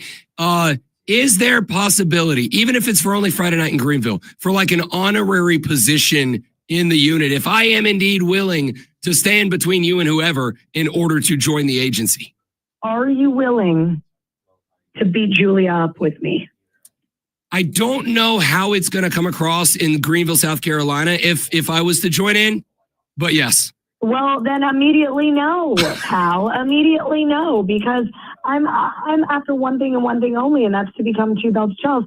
And this Friday, if I do not beat Julia, I am not 2 belts Chelsea. So I'm sorry, but unless you kind of get on my same wavelength and join the agenda and the campaign, you can't be a agent. All right. See, I think the real reason why she is saying no to you is because you couldn't do the intro. That's what I'm going with. There's a couple of reasons, you know, but I'm trying to be kind. I'm working on kindness this year in 2025. So I've got about 2 or 3 months left. So we're starting now, you know, I'm shutting my mouth. Well, yeah, I mean, you're going to finish strong. So we have seen online about the new house. How much space are you giving your husband, Matt Cardona, for his action figures? I mean, look, we searched for a new home for 2 years and could not find anything that suited his action figure needs. So we had to build a damn house ourselves. And when I tell you his toy room is the size of 2 bedrooms and a bathroom, I am not being dramatic. I need you to know, unfortunately, as a couple of nerds, we both immediately respect that. Chelsea Green, see, that was, I almost did it on accident. Chelsea Green, WWE superstar, joining us here on the Rob Brown Show and the Fan Upstate, seeking to gain back the WWE Women's U.S. Championship. Let me ask you about that, Chelsea Green, because you are, of course, and obviously not just the first, but the longest reigning and the greatest U.S. champion, and you must defeat Julia to prevent her from becoming longest reigning. When you won the belt for the very first time, and you were the first woman to carry that belt, you had the opportunity not just to reach a standard, but to set a standard for that belt, a belt that obviously matched on the men's side, that has a lot of history. You have the chance to start the history with this championship. Did you feel pressure by that? And do you feel like you accomplished that in your time? And do you think you can elevate when you win the belt back from Julia? So I'm just assuming that all of that was a rhetorical question, because everything I touch turns to gold. Even the gold that I touch turns to gold. So really, I have zero fear about the trajectory of my career and the 2 belts that I'm going to hold after this Friday in Greenville. I think that we can only go up from here. And, you know, Ethan and I have, in a matter of 3 days, elevated the AAA mixed tag team champions, or championships. We've elevated those. You know, we've brought them back from Mexico. We've given them an appearance on NXT in the United States. And I'm planning on doing that with the United States title yet again. I'm going to hold the 2 belts, travel around the world, be the face of WWE, and I mean, really give a meaning to the word champion. All right. Speaking of words, you know, some people don't believe in magic. I do. I am curious if you say certain words, something would happen. Why do you say his name? Why do you say his name? Look, I didn't really know who this Joe guy was before, but I've learned. After last night, I'm educated. Ethan Page has taught me. We've got some ground rules now. We will no longer be saying his name. And yeah, that's that. I never want to see him or his tiny little pipsqueak sidekick girlfriend again. Have you managed to successfully get all of the stuff out of your hair? Because it looked abysmal, and I imagine that was like a multi-hour process to get back to Chelsea Green standards. Have we arrived?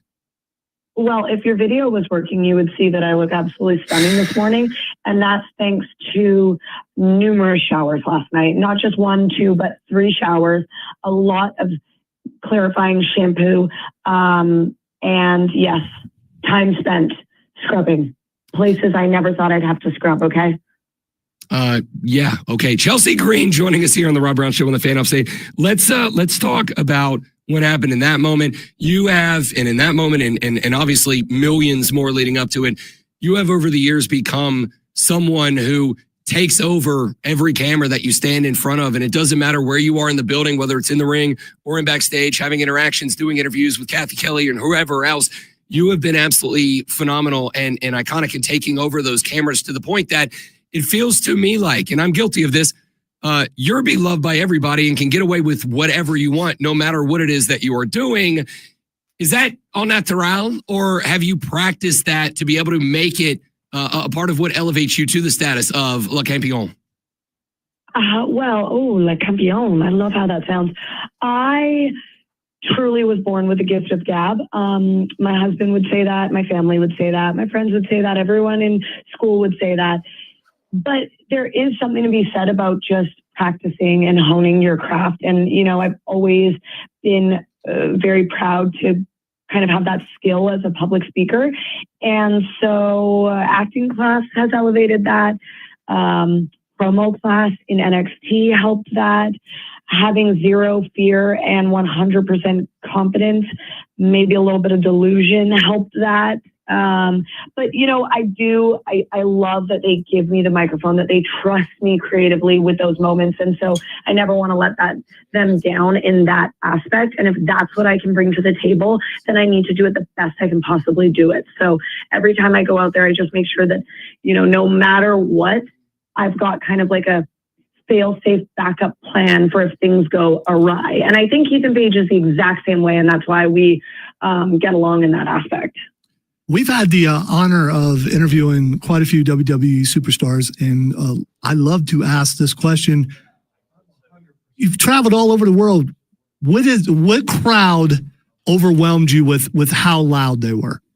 Oh man, I mean, I would even say last week at in Monterey for AAA, I really would say like Mexico is an insane crowd, but it's hard to narrow it down because we were just traveling through Europe, and the Europe crowds for wrestling are a lot like the European crowds for football. And so they have a lot of amazing chants, and it's really fun and interactive. So that's loud in a different way. And then of course, obviously being the greatest Canadian wrestler to ever come out of Canada, I love going to the motherland because they're going to cheer for me louder than any other schmuck in that ring. So that's also a loud crowd. So really anywhere but America. What is it like to be in this spot where you are obviously the greatest Canadian wrestler of all time? You're also the face of America, especially if you get the belt back, the U.S. Women's Championship. Why'd you say if? Win. Sorry, you are correct. And I've never been embarrassed more in my life. That's Win. right. You defeat Julia Friday night and get that belt back. And now, obviously, as a holder of a belt from AAA, what is it like to, at this point, I would dare submit, Chelsea Green, be the face of North America at this point? What are you asking? I blacked out after you didn't say the proper sentence. I'm sorry. Yeah. It is fair. Allow me to try that again. When you get the championship back from Julia, when you become the first two-time U.S. Women's Champion, when you become a belt holder from Canada in the United States and in Mexico, bringing those belts back, what is it like for you to become a wrestler who is not just but the face of the entire continent of North America? Well, you know, I've prepared my whole life for this, and I am ready. I'm ready. I'll take the burden on. Someone's got to do it. I'd rather it be me than God only knows who else in that company, okay? I look good. I feel good. I give great energy. People like to talk to me. I'm decent at wrestling, so I do feel like I'm the best candidate. So I'm stepping forward, and I'm volunteering as tribute, you know? Okay, well, I'm not going to do the triple thing because that makes me feel weird. So I'm not going to do that. It's triple See, I can't do that. Like you can't. Thank goodness we've seen this guy. Is Mr. Iguana creepy up close? Yes, he is. He is just as creepy as you can imagine. His tongue is so scary, and if I ever came near him again, that would be too soon. Chelsea Green here on the Rob Brown Show and the Fan Upstate. They will be here in town at Friday Night SmackDown, where she will square off with Julia to reclaim her Women's U.S. Championship and become the first two-time athlete. Chelsea, I'm going to give you on the way out the door one more question. You have been in ladder matches. You've been in mixed tag matches. You have been in Royal Rumbles. You have done it all over the course of your career. When you become the champion, if you were given the opportunity to put a stipulation, and it can be any type of match you have participated in over the course of your career, what match would you make the next number one contender square off with you in to try to take that belt off of you? Oh, to take off of me. Yeah, you get to call it. You can put them, you can say they have to win a Royal Rumble. They have to defeat you in a ladder match. He's not saying they're going to win. What is correct? I'm not saying, like, what type of match would you put them in to prove that they are worthy of number one contender status to the greatest of all time? A blindfold handicap TLC match with lumberjills on the outside and fire somewhere. Fire somewhere. As long as there are no light tubes involved, those light tube things, it's yeah, I've had my fair share of light tubes. I'm going to keep those out of it. But fire, definitely lots of fire. Chelsea Green joining us here on the Rob Brown Show and the Fan Upstate Friday Night SmackDown at the Bon Score Wellness Arena coming up this Friday. She is one half of the Lucha Libre Triple Worldwide Mixed Tag Team Champions. She is the first ever WWE U.S. Champion. She is soon to be the first two-time U.S. Champion and the fourth overall. She is a former WWE Women's Tag Team Champion, and she is the greatest wrestler on earth. Chelsea Green, phenomenal to have you on the show. Thank you for your time. Good luck on Friday night. We'll be there to watch you raise a belt again. And you're welcome for my time. Adios, as they say en Espanol. Adios, gracias. Chelsea Green here on the Rob Brown Show in the Fan Upstate.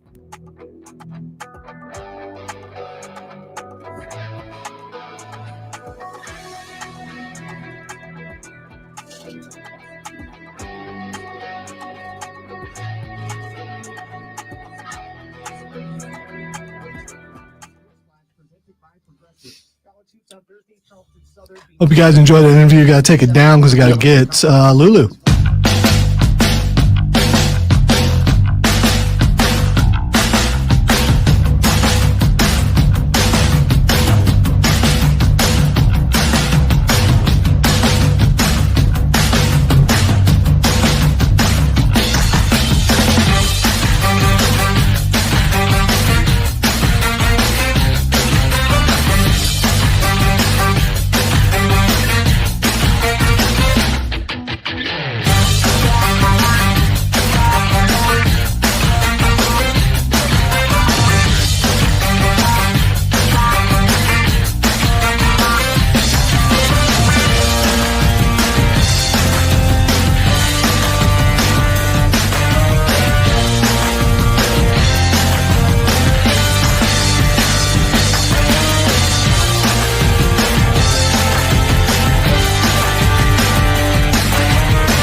Yes, and we'll see if we can get Lulu plugged up here in just a few minutes from right now. We'll talk to her about everything going on in Columbia, South Carolina. Jade Cargill, WWE Women's Champion, coming on board with us in the next segment of the show at 8:40. Rashad Beard of the Panther Nation podcast will be joining us. We'll talk to Rashad about the shock win over the Green Bay Packers on the road at Lambeau Field this past Sunday and get you set up for the Panthers moving forward. This team on a win streak. Bryce Young has started. They, of course, took that big loss to the Bills a couple of weeks ago, but Andy Dalton got the nod for that game. In games that BY has started, the team on a 4-game win streak with wins over the Dolphins, Cowboys, Jets, and Packers. Now, in fairness, you can make the argument that the fact is, objectively, the most quality win is on the road at Green Bay. The win over the Cowboys was a good one at the crib, and then it was an ugly contest. And again, winning ugly is still winning. You'd like to get to the point that you are not winning ugly so much as you're just consistently and constantly winning. So we'll see how that plays out for Carolina as they are at home hosting divisional rival the New Orleans Saints coming up on Sunday. Interested to see what that game looks like after the Saints just traded Rashid Shaheed away. He is now a Seattle Seahawk. That was kind of their most trustworthy wide receiver. They also moved on from Trevor Penning. He got sent to the Los Angeles Chargers, Penning was an interesting one, man. You're talking about an early round draft pick that got traded away for a 6th rounder. Penning is a dude that was bad in pass protection, average at best in the run game. But I also look at a New Orleans Saints team that has not really developed a good offensive lineman dating back to Willie Roaf, which is freaking infuriating. We'll see if they're able to get their game stepped up and play with the Panthers on the road. But listen, the Panthers have an opportunity here to get to 6-4. They have an opportunity here to get 2 games above 500 for the first time in a very long time. But most importantly, they also, with 6 wins, have an opportunity to potentially have this division right there in the mix. If Tampa Bay, who is at home but against the Patriots, and again, the Patriots are a very interesting team. They are currently 7-2, are New England, but they haven't looked great in a game or two so far this season. They did not look great in their win over the Falcons. They did get it done. They looked okay against the Browns. They looked okay against the Titans. They did not look great against the Saints. Took them a while to pull it away, but they did beat Buffalo. They did beat those same Carolina Panthers by a lot of the points. So with all of that being said, if the Patriots knock off Tampa Bay and if Carolina knocks off New Orleans, that would create a world where the Carolina Panthers are 6-4. The Tampa Bay Buccaneers are 6-3. We're talking about a half-game difference in the division, but with an equal amount of wins. And Carolina is still a couple of weeks away from the bye. So there's a lot of possibility here. There's a lot of opportunity for this team to really do something special. And this weekend against the New Orleans Saints will, I think, give you a pretty good indication. Look, this is a game to me. This is a game that the Carolina Panthers need to establish something, right? Like that win over Green Bay, it's a good win. It's a very good win. It's also, I think we have to acknowledge, it did not look, and again, against a very, very good defense, offensively, they did not look great. I mean, they got carried once again by Rico Dowdle. Bryce Young with, 111 yards or whatever. BY did not look like he was dicing up any and everybody that coulda, shoulda, would have been diced up, but he was putting the ball where it needed to be. Again, smart, efficient, whatever. And I think there is something to that. So we'll see how that plays out. I am intrigued to see what Carolina does. So they establish themselves at 8:40 this morning. We will talk to Rashad Beard of the Panther Nation podcast. We'll get his thoughts on all of this and see what he thinks about the New Orleans Saints hosting or taking to the road to take on the Panthers and how much a win over a divisional rival would matter. Texter just wrote and said, are you going to the game in Charlotte this weekend? Unfortunately, Dodger Chris, I am not. This will be the first Saints at Panthers game that I'm going to miss, but I have obviously an event tonight. I've got a show tomorrow. I have got another gig tomorrow night that I've got to do. And the wife and I we're actually going to go meet. We've got a couple of very dear friends that are out of towners that are actually going to be in Asheville on Sunday. So we are going to go up to Asheville and we are going to go watch the game with them in Asheville on Sunday. First game that I've missed. I'm kind of disappointed. I'm kind of bummed out about it. But at the same time, life just happens the way that life happens. So I will not be there on Sunday. Unfortunately. Fortunately, however, I will be, and the other part of the reason that I'm okay with it is actually is it next weekend? Yeah, next weekend I will be headed down to New Orleans, and next weekend we'll be at the Saints-Falcons game, as a matter of fact, down at the Superdome. So effectively, we traded a game, Saints at Panthers, so I could take my wife to her first Saints game at the Dome. And on top of that, like, honestly, unfortunately, I just don't see a world where the Saints are going to Charlotte, especially after the trade of arguably the best receiver.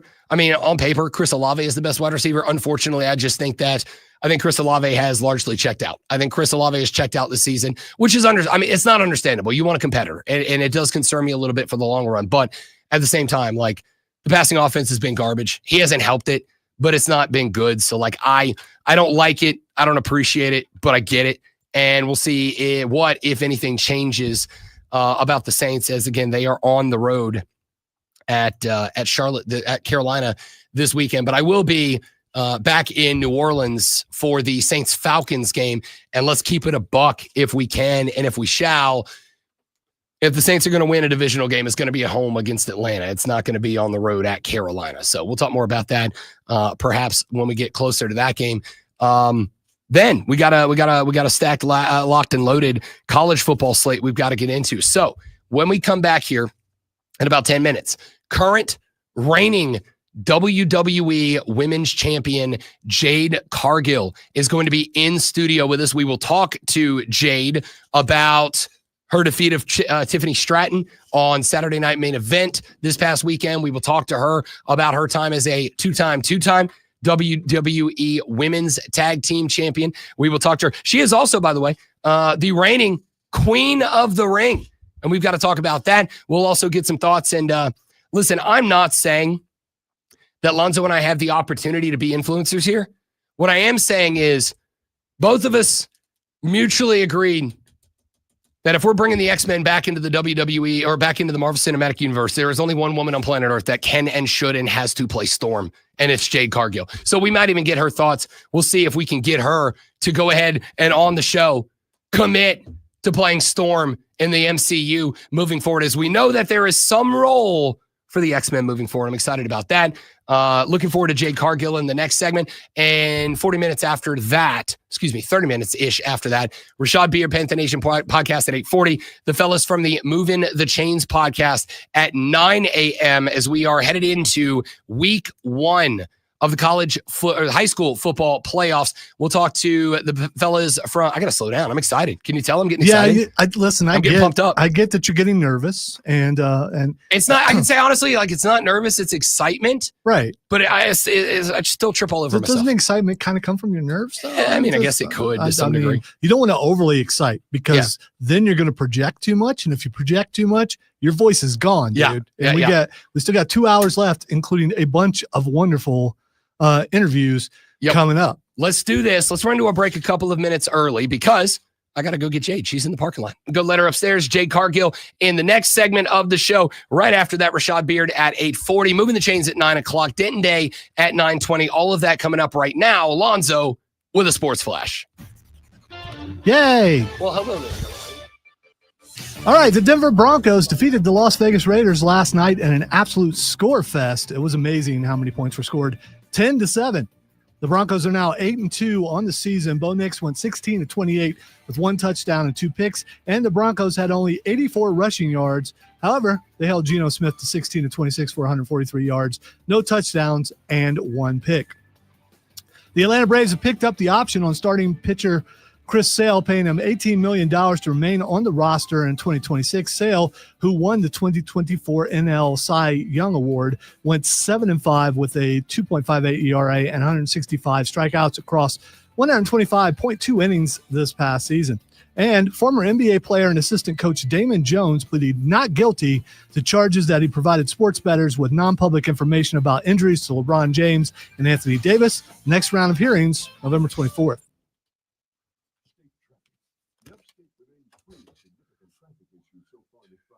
Southbound 85 is below posted speeds between Spartanburg and Greenville, but you know to expect that. There are no major delays, however. Traffic downtown's Greenville and Spartanburg is light. Southbound Highway 14 has a couple of brake tappers from I-85 down to Five Forks. From the News Talk 98.9 WORD Traffic Center, I'm Bill Brooks on the Fan Upstate. Our friends at Ingalls are at it again, helping those in our communities. Now through November 18th, Ingalls Markets are teaming up with American Legion Post 3 here in Greenville to help folks in the area have a good Christmas dinner. Between now and November 18th, please consider buying a $5 icon when you check out at any Ingalls Market. Be right back, guys. Upstate American Legion Post 3 has been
For an official Rob Brown lockdown.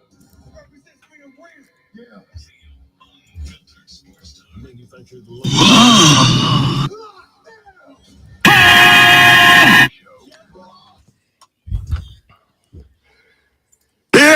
Yeah. That's all I got. I got nothing left in me. Nothing left in me. Welcome back, ladies and gentlemen. Great to have you. Quick update. Jay Cargill going to join us in the next segment of the show. Turns out, shockingly, Zoe and I aren't the only people in the world who want to talk to the current reigning, defending, undisputed WWE Women's Champion. When you're in demand, I mean, that's how that works. Yeah. So Jay Cargill will join us in the next segment. We will back that one up with Rashad Beard of the Panther Nation podcast. Then Movin the Chains, 9 o'clock straight up. Round number 1 of the high school football playoffs are upon us. They'll walk us through the games around the upstate of South Carolina tonight, 9:20, the illustrious Denton Day of SiriusXM's college football overtime will join us. We'll get his thoughts on the firing of Mike Shula, where Clemson goes after the loss to Duke, and of course a handful of very big games taking place across the college football landscape this weekend. So Denton Day at 9:20, final segment of the show. Of course, Lonzo and I will, as always, give you our thoughts on the NFL games of the weekend upcoming. Give you our picks, our predictions, our prognostications when we get to that point. But I do want to walk through some more of the college football games upcoming this weekend while we wait for WWE champ Jade Cargill in studio in the next segment. We talked BYU, Texas Tech. Again, I think that's an eliminator game for Texas Tech. Maybe not for BYU, but I do think it creates a world where BYU cannot lose again. I do not know if in the Big 12 and the ACC. Listen, we started the year, and I genuinely thought, and I wasn't wrong, but I also wasn't right. And I like to thank Mario Cristobal and Dabo Swinney for that.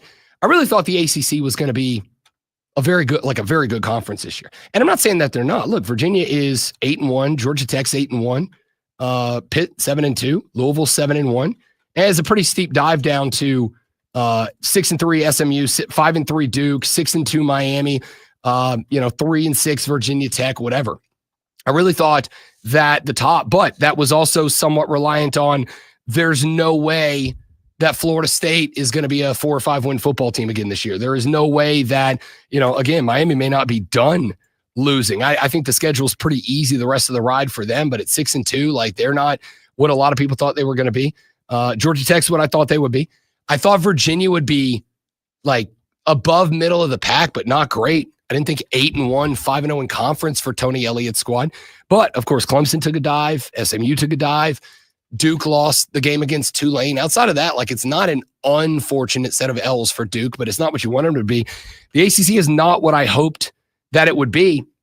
And the Big 12 is in that same boat. So if that is the case, then I look at this and think, as Heather Dinich said yesterday on ESPN, the ACC is shaping up to be a one-bid league.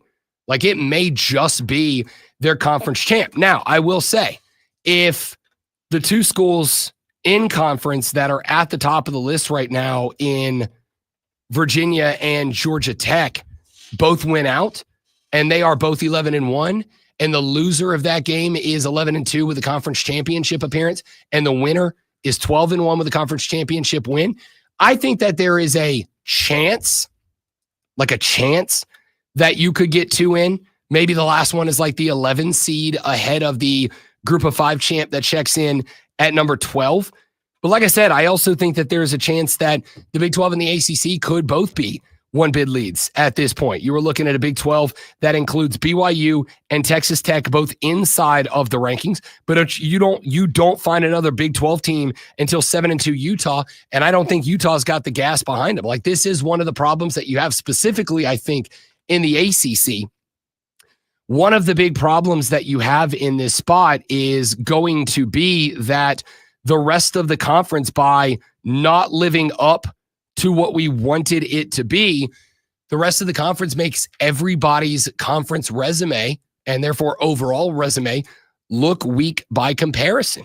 So when you talk about the fact that 7 and 8 are Big 12, but you don't have another Big 12 till 13. And honestly, outside of the ACC champ and the G5 champ, I'm not saying that nobody from 13 down can get in. I'm saying it's going to be real tough. Like, you're going to have to do some damage down the stretch. So this setup is kind of wild to me. So that game is a bit of an eliminator game, in my opinion. There are some other ones that I am very interested in. Look, last week, and I've got a couple of clips. I don't know if we're going to have time for them today, which I'll feel bad if we don't, because it'll be kind of a waste. But Deion Sanders this past Saturday, after their loss, prevented Colorado players from doing post-game press conferences. He shut the media out after they lost 52-17 to Arizona. You'll remember they lost 53-7 the week after that at Utah. And Deion got asked in the press conference, like, why would you not let the players speak for themselves after this? And he's like, oh, well, I got a protective heart. And I'm kind of have like father feelings about this, right? Like, you want to protect your boys. And it's like, yeah, I get that, dude. But at the same time, they're adults, right? Like, aren't we treating college football players like adults? I can't imagine a world in which, and granted, it's against the rules, but like, could you imagine a reaction if after an L, an NFL team was like, yeah, our players aren't available? Like, yeah, they're adults. They're I don't want to use the word professionals, but like, if they're getting NIL and rev share, aren't they kinda? So I find that interesting. What if they reverse that? What if a coach on either the NFL or college football said, hey, they don't deserve to be out here with the way they played. I'm not going to let them come out here and get their spotlight. They need to get back on the field. They need to concentrate. They need to work harder, and maybe then they'll deserve to be out here. That's a good question. I got to tell you, like, hypothetically, would you feel the same way if they did that? I can say I don't know the answer to that. Like, on one hand, that's a pretty football dude thing. On the other hand, you know me, I'm a cynical son of a gun. There's a spot that I think I would look at that and be like, dog, really? Like, I don't know. I think I would feel the same way. I think my response would be like, the fans want to hear, they want to know what's going on. Why is it happening from the perspective of the guys that are playing? I don't know. I feel like the answer would be yes. I'd feel the same way, but I don't know. Looking down the rest of the college football schedule, Ohio State at Purdue, the Buckeyes favored by 30.5 points in this one. I believe that Ohio State has covered in every game except one so far. I think the one they covered, or they didn't cover, they missed by the hook. So they'll have to win by 31 in this one. This one is in West Lafayette, Indiana. Should be no problem for the Buckeyes. The Citadel at Ole Miss, no line even offered on that game. Like Ole Miss has got to win that game by all the points because, and we talked about this, Ole Miss maybe has the easiest path to the playoffs of any team that is currently in a playoff spot right now. But I also think that means that Ole Miss likely has the least runway of any team. Like, I don't think there's another loss for Ole Miss available outside of a conference championship game to allow them in. And again, even that might be a question mark because the committee has told us in years gone by, assuming we believe them. The committee has told us in years gone by that a team that plays in and loses their championship game will not fall, well, in case of extenuating circumstances, will not fall behind a team that does not participate in a conference championship game at all. But there's going to be a lot of teams that do participate in conference championship games. Would there be enough if Ole Miss was to take another L? And it won't be to the Citadel, pardon me, but if they were to take another L in the regular season and they don't make the SEC title game, would there be enough teams behind them that could push them out and they be the first team out after the G5 champ goes in? That is very much on the table. One of the more interesting games of the week, Texas A&M at Mizzou. This game opened at A&M -5.5. It is now at 6.5. I have seen it as low as A&M -7. It is now at 6.5, meaning a little bit of late money coming in on Mizzou, which I got to be honest, like, I don't understand. I talked about this game on Tuesday night with Ryan Horvath on BetMGM tonight, and he was like, Brad asked about it, but I was talking about it with Ryan. And he said, is there enough here with that big of a spread? And I said, is 6.5 really a big spread for A&M? Granted, it's at Mizzou, and granted, the other Columbia has been kind of a tough place to play this year. But like, you know me when I talk about games, when I'm breaking down games, when I'm handicapping games specifically. I look at numbers. I'm looking at offensive and defensive rankings. I'm looking at passer ratings and pass defense ratings, run game ratings, run defense ratings. I'm looking at all of that. And usually somewhere in there, there's a number that I go, okay, this is pushing me in that direction, or it's pushing me in that direction, but I don't know if it's that big, whatever. This one, there's not. Like sometimes to me, the obvious thing is the right thing. The obvious thing is the right thing. Mizzou with a third string quarterback getting the start, who has played just a handful of snaps at the college football level. I don't see how they hang with A&M. I don't see how 6.5 is the line. Number 9, Oregon at number 20, Iowa. Oregon's only favored by 6.5 in this one too. Now we know what Iowa is, and we know how Iowa likes to play. Iowa's a team that is not going to be explosive offensively. They are a team that wants to bog these games down. That's not to say they can't score. They put up 37 at Wisconsin. They put up 25 at home against Penn State. They put up 41 against PJ Fleck in Minnesota. They can score this year, but they want to bog this game down. They want this game to be boring, slow, a slog, obnoxious.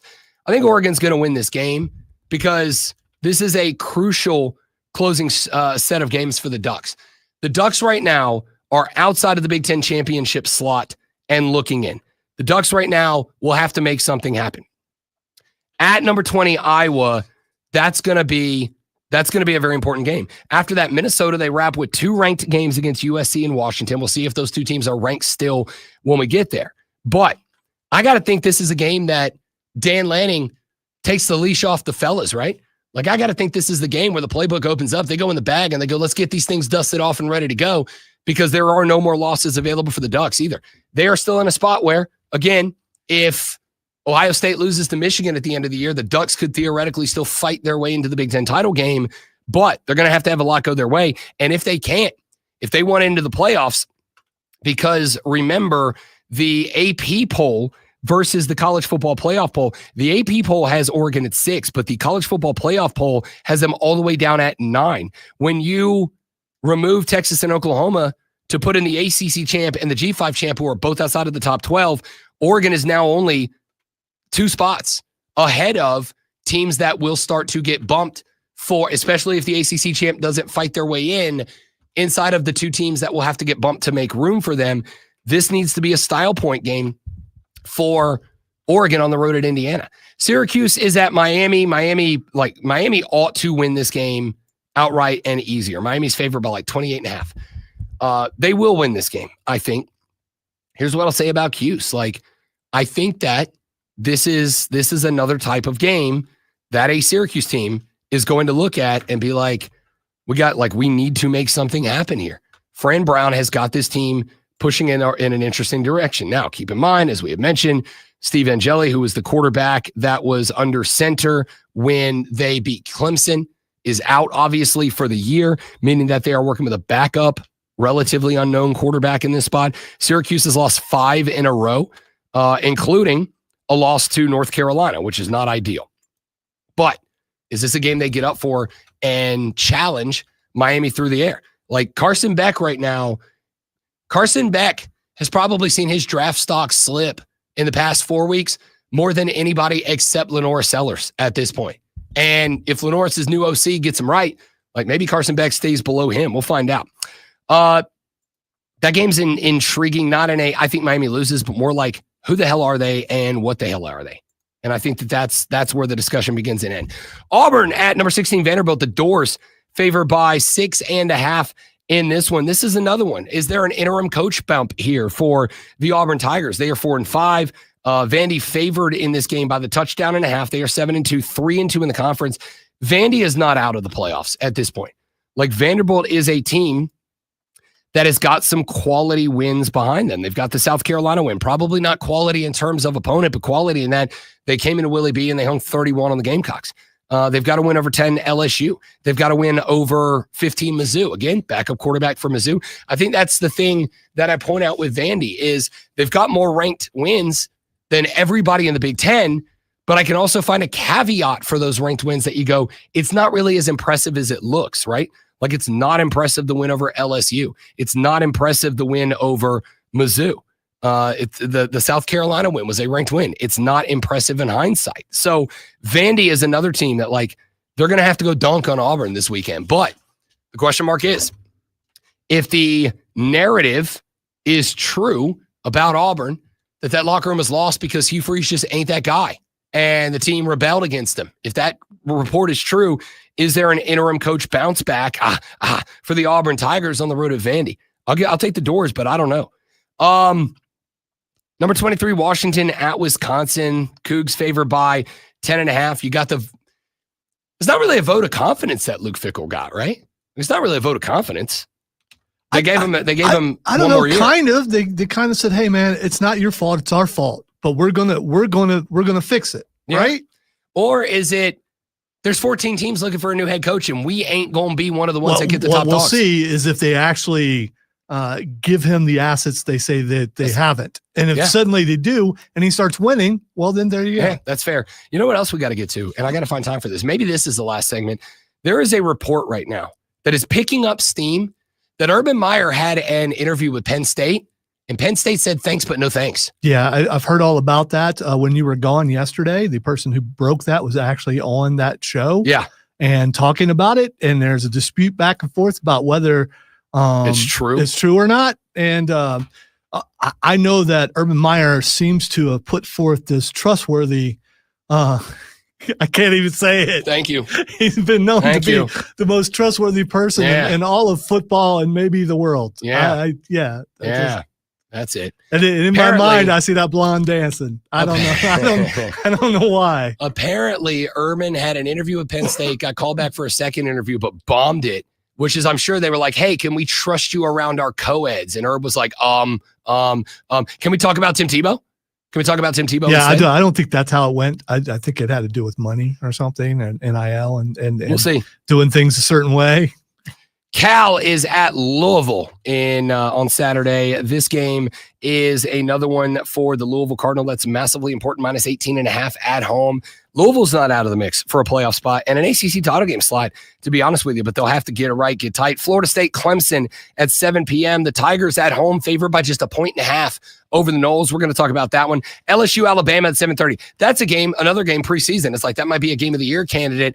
Instead, Bama favored by 9.5. But does LSU have an interim coach bump? Much like Hugh Freeze at LSU or at Auburn, does LSU hate Brian Kelly? The answer on the sideline has looked like yes for like 3 weeks. Could they bounce back? Is that a spot to maybe backdoor cover for LSU? Navy at Notre Dame wraps up our ranked games. When we come back, current, reigning, defending, undisputed WWE Women's Champion JADE Cargill is in studio. We will talk to her about her career in WWE. After that, Rashad Beard, moving the chains to talk high school football playoffs. Denton Day to talk college football, and we wrap it up all after that on the Rob Brown Show on the Fan Upstate. 3 friends. Okay.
Welcome back, ladies and gentlemen, the Rob Brown Show on your radio. It is the Fan Upstate Rob Brown, the Curtin Alonzo, and you are now joining us in studio.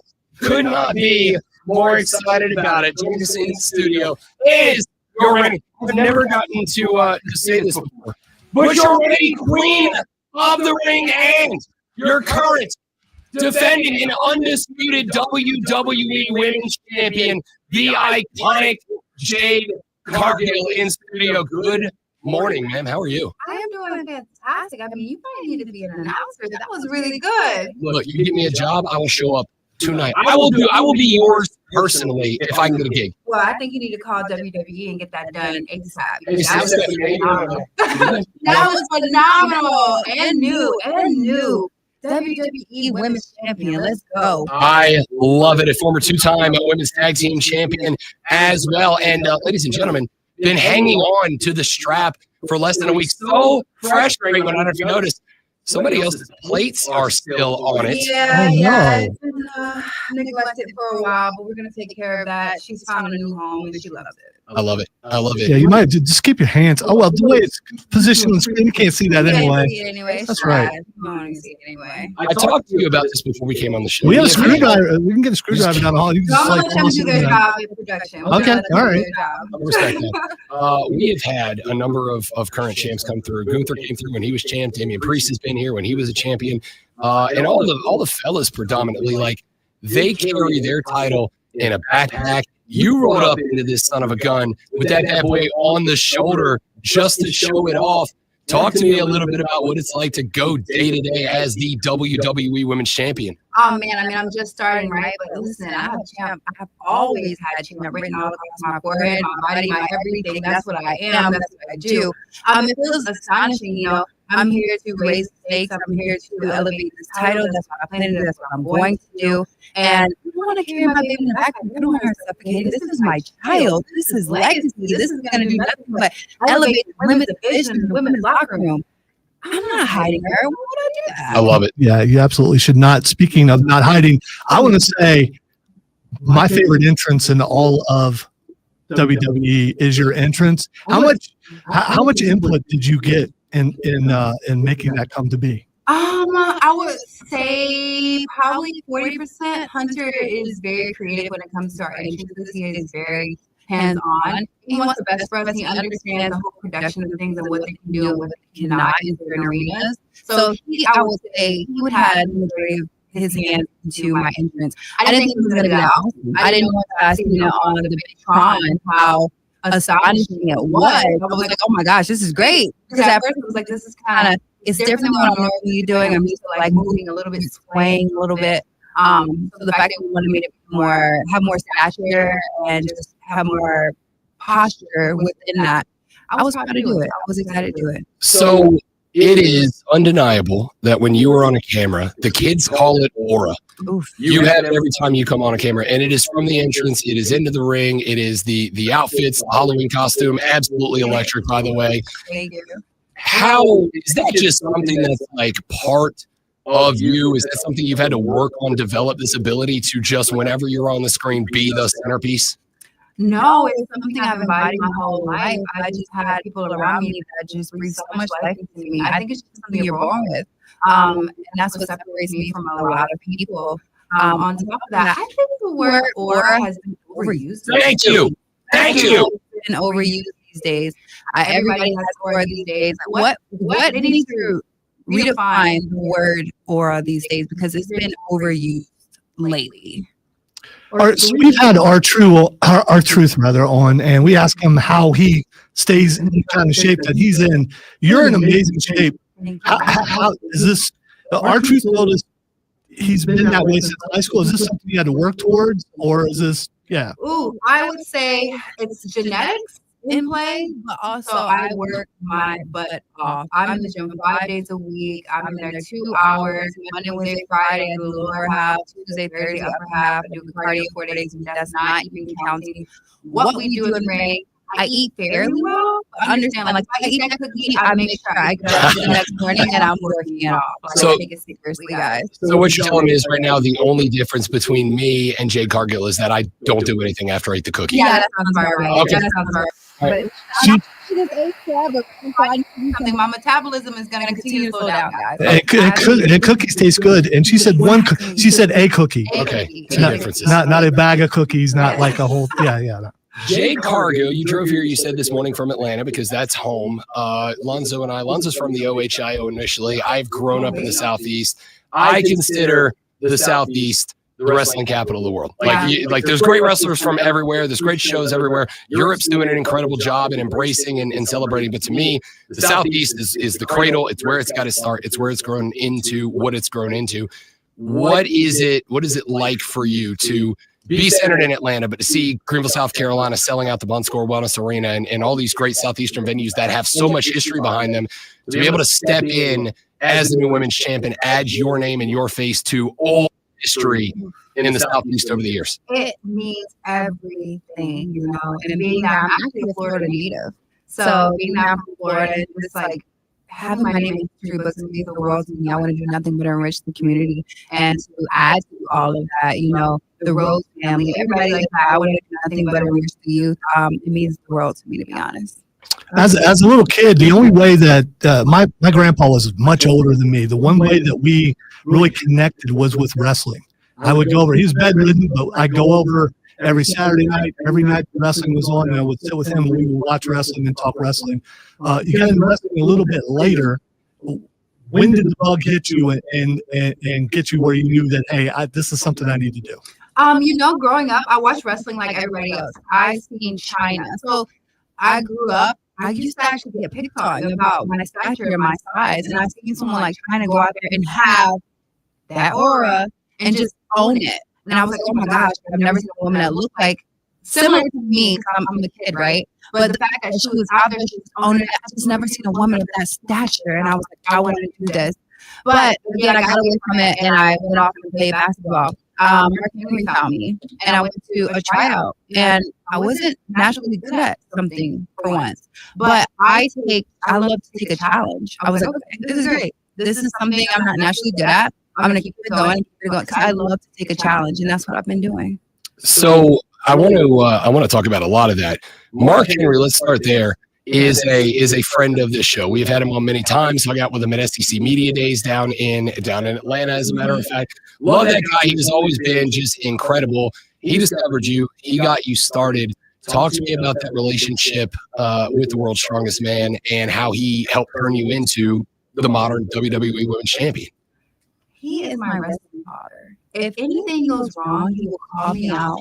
He will not let me breathe. And he's like, he's someone I can lean on if I feel like, you know, things are hitting this man. He's someone I go to for advice. But also, he's very smart and very hard on me because he wants me to be a great. And, you know, I'm a reflection of him. And he would have never co-signed his name on my bill if he felt like I couldn't stand up to the odds. So our relationship is very tight. Like I said, he's my wrestling father, and like I said, I would never fail this man ever. I love it. WWE Women's Champion Jade Cargill here in studio on the Rob Brown Show on the Fan Upstate. You mentioned a minute ago being the women's champ and having in China, who was one of the greatest of all time, somebody that you could look up to and see yourself in. I have thoroughly enjoyed the increase in diversity in wrestling. Women's wrestling are main eventing WrestleMania at this point. We are seeing wrestlers from all over the world now flock to WWE. It's an international roster, and there's representation for everybody. How important is it for you as both a superstar and as a champion to be that reflection, whether it's for women in wrestling, it is for Black women in wrestling, it is for whoever might see a little bit of themselves in you like you did in China? Does that enter your brain when you are performing, and what does it mean to you? All the time. I mean, as a Black woman in wrestling, I mean, I feel like you could say like I'm a minority within it.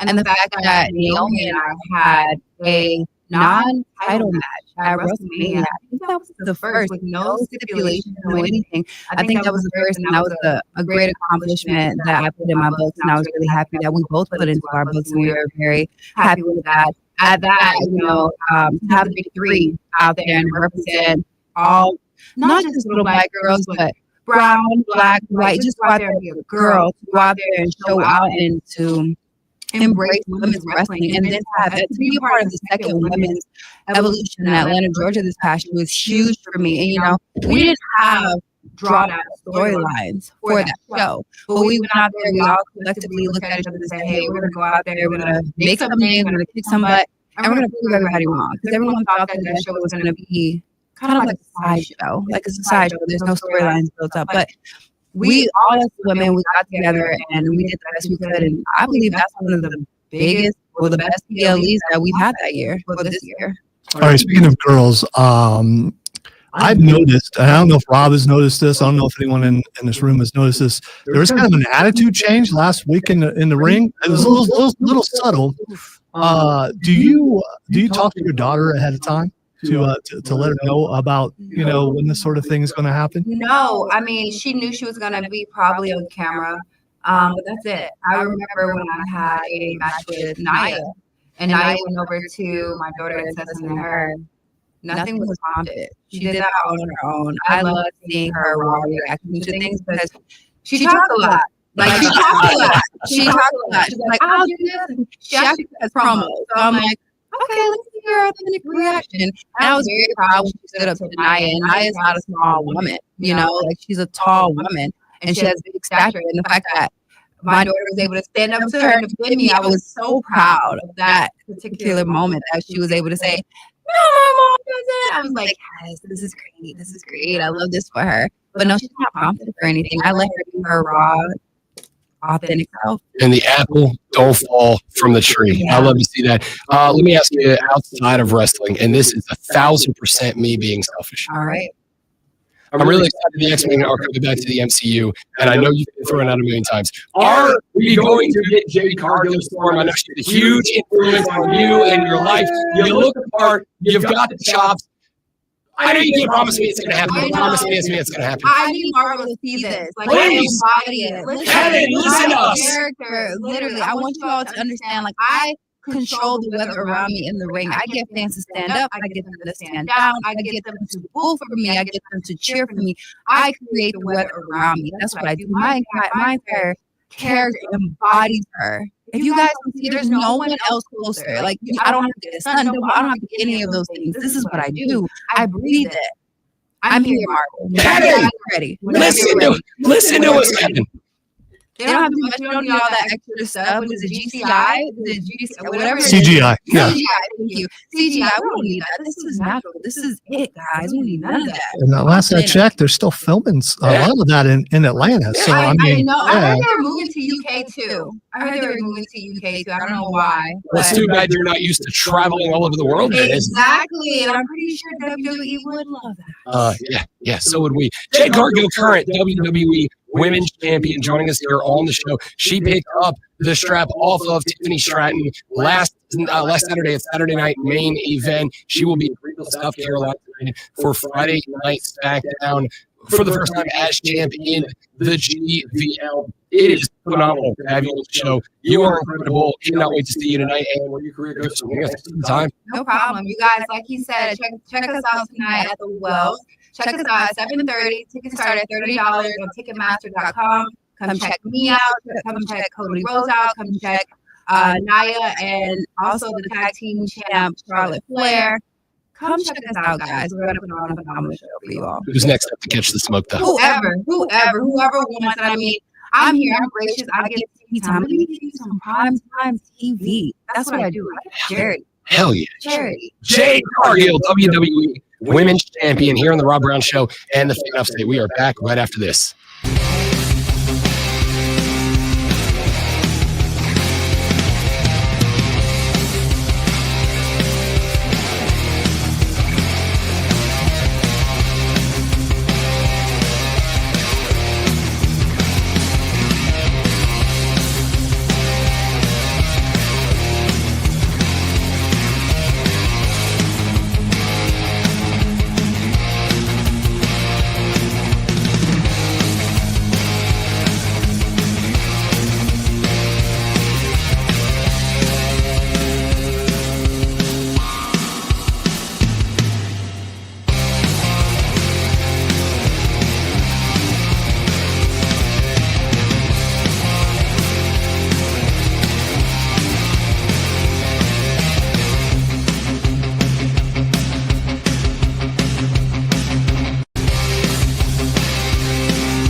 So I don't know. Should I count that? I mean, you're sick, but so am I. So yeah, we'll count it. It's 2-1. yeah, all right. It's 2-1 on Friday. You know what? I'll take the L today. Let me say this real quick before we move on. First and foremost, Jade Cargill's awesome. She is, and I say this with all sincerity, one of the nicest people I've ever met. Like I walked down to pick her up from the lobby, opened the door, and she was standing there with the belt, and I'm like, God dang, you are shredded. And she was just the nicest human being in the world because I'm like, if you wanted to, you could murder me. And she didn't. She was very sweet. She was very kind. At the same time, would not want to offend or offset Jade Cargill.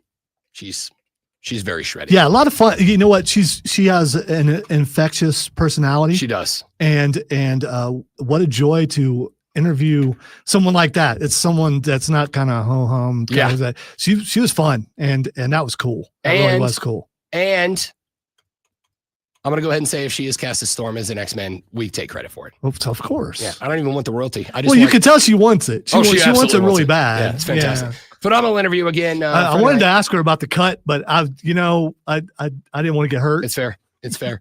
I also wanted to ask her about the feud. The one thing I will say I think I missed out on there was just for time constraints. I would have loved to have talked to her about the feud with Naomi, which was one of the best things they've done in a long time. Like her return after she got jumped backstage to show up and stare down Naomi, which is absolutely iconic. So we appreciate our friend Stephanie, friend of the show from the WWE, Stephanie, for setting that up. Thanks to Jade Cargill for coming by. Hey, shout out to Dewey on the stream for being an echo chamber of, like 40, 50 years of people saying the same thing. Yeah. Duh. Yeah. Yeah. It's it is what it is. And yet, as fake as it is, there'll be about 18,000 people packed into the Montecore Wellness Arena tonight to give their money and watch it. So, working on Rashad Beard. Hopefully he will join us here in just a moment from now. We'll have about 9-10 minutes with Rashad to talk about the Packers. If we cannot get him in here, we may shift up. Denton Day going to have to push back to the last segment of the show. He's got some car issues. We'll have Denton on the phone. So if we can't get Rashad lined up here, we'll see if we can get him on at 9:20. We've got the fellas of the Movin the Chains pod. They'll set you up for the first round of the high school football playoffs. This is tough for you, not having a voice yesterday, and just basically everything being harried to the point where it's just a little bit out of breath. It's awesome though. So let's start with I had to go downstairs to get him and bring him back up. And when we're coming up the stairs, I'm like, I don't know why this is. Why didn't you go elevator, dude? Because I'm not about to, in front of the U.S. Women's Champion, be like, stairs. No. But I mean, to being I think being a gracious host, you take them to the elevator and bring. I'm just saying. We came up the stairs. And you get elevator time. And for whatever reason, whenever we have professional wrestlers in, I just decide in my brain, I'm like, still got it. So we get to the stairs. Oh, come on. And I have there's 3 of them. There's 3 of them. So I have to open the door, but then jump in front and get up because we have another lock on the top door. So I let him in, and then I have to pass him on the stairs. I'm like, excuse me, guys. And I decide, for whatever reason, I'm going to bound up the stairs like Rocky right before he takes on Clubber Lang, just like jump to the top. We get to the top. I unlock the door. I let him pass. And then as they're walking down the hallway in front of me, it's just like, get it together, jackass. Get it together. So we got it together. And phenomenal. Hey, at least you didn't fall. Because that would have been embarrassing. Dude, it would have been. But no, she was very sweet. Especially when she reached down and just one-handed picked you up. She could have one-handed picked me up if I was standing up, which was awesome. So, no, thanks to Jade. Thanks to Stephanie. Thanks to everybody for setting it up. It was fantastic. Great interview. We, TBH, we didn't really know what to expect from Jade Cargill because, we never do, though. Yeah. I mean, we rarely do. There are some that, I've had interactions with them in the past, or they're so prevalent on social media, you kind of have an idea of what they're going to go with. Had no idea what to expect out of Jade Cargill, and she was fantastic. She loves this stuff. It was great to talk to her. All right, here's what we've got coming up for you. Final hour of the show is full because we got the late jump. Rashad Beard is going to push back. So we'll come back with the fellas from the Movin the Chains podcast to start the next hour. They will set you up for round number 1 of Friday Night Lights. High school playoff football begins this evening. We will talk to the boys from the Movin the Chains pod next. They'll give you their thoughts, a little preview of all the games around the upstate. Then at 9:20, Rashad Beard will join us from the Panther Nation podcast. The Panthers with the shock win this past weekend on the road at the Green Bay Packers. We'll talk to him about that win. We will also get you set up for this weekend's contest as they host the NFC South rival New Orleans Saints. Then at 9:40, Denton Day is going to be on the show. He is the host of College Football Overtime on Sirius XM Radio and a host and producer on the BetMGM network. Denton Day will join us at 9:40. That is how we will close out the show. If you have anything that you want us to talk about, whether it is a question for the fellas from the Movin the Chains pod, whether it is a question for Rashad Beard about the Panthers, whether it is a question for Denton Day about college football, all of that is up for you. Text it to 844-326-3663, 844-FANFONE. We will get them on the air. Do not have room for phone calls in the final hour of the show, unfortunately, but we will have the ability to read your text or your tweets at the Rob Brown Show if you want to get at us in that direction. I just want to say really quick how cool it is to be on a show and work with someone who enjoys wrestling as much as I do. And the fact that we are able to, I'm able to turn on the TV and go, I've talked to them, I've talked to them, I've talked to her, I've talked to him. It's something teenage me, when I talked about my grandpa earlier, never would have thought in a millions of years we get the chance to do. And whether you're into wrestling or not, a lot of people are, yep. And it's an honor to be able to talk to these superstars. They sell out regularly, 80+ thousand seat arenas for 2 nights in a row with regularity. Like it just is what it is. So, hey man, listen, if it's not your thing, that's okay. That's why we're going to do a lot more. We got all football in the final hour of the show. All 3 levels of football represented in the final hour. We're open with high school ball. Then we'll do some pro ball. Then we'll get to college ball for the weekend. We do a little bit of anything and everything on the show. So if, hey, that one segment's not for you, that's okay. Stick around because there's a very good chance that the very next segment will be for you. All right, let's run to a break. When we come back here in just a minute, the fellas from the Movin the Chains pod will be here. They will get you set up for our first round of high school playoff football starting this evening. That is coming up after this. Then Rashad Beard of the Panther Nation podcast. Then Denton Day from Sirius XM. All of that after. I was going to make another championship joke here, but I got to tell you, after standing next to JADE CARGILL, like Zoe and I are just some dudes. So here's a dude with a sports flash. I'm okay with being a dude. She was awesome. The Denver Broncos defeated the Las Vegas Raiders last night in an absolute score fest. It was beyond belief. 10-7. The Broncos are now 8-2 on the season.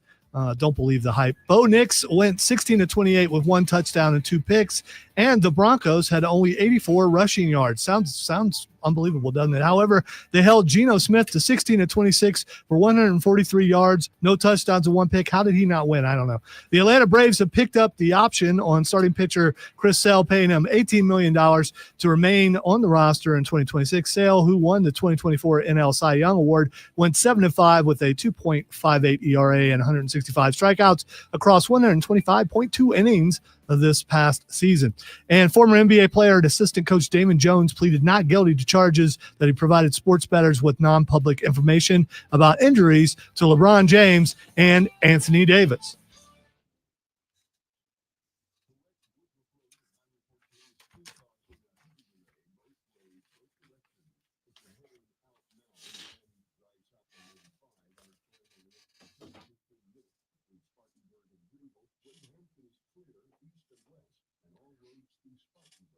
I know they did, Austin, but how hard is that to do? I'm also a Chiefs fan, and I can't stand the Broncos, so I'm gonna be negative because that's what's expected of me.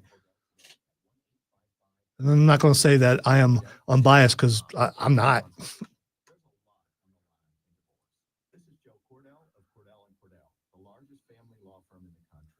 I noticed you spelled that with a T there, Zach. I just want to point that out.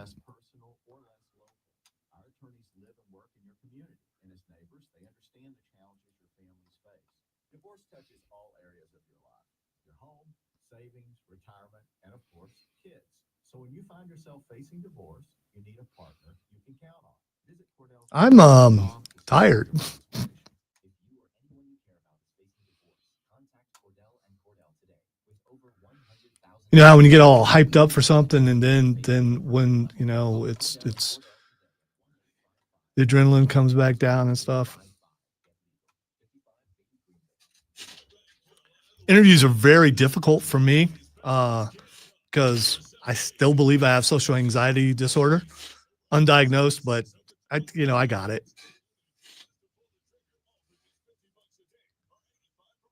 Well, if you pronounce it with no T, why didn't you spell it with no T? That's all I'm saying, Zach.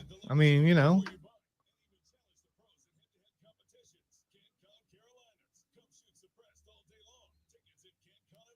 Unless, of course, you're what, French? I think French people, the T is silent. Sweet.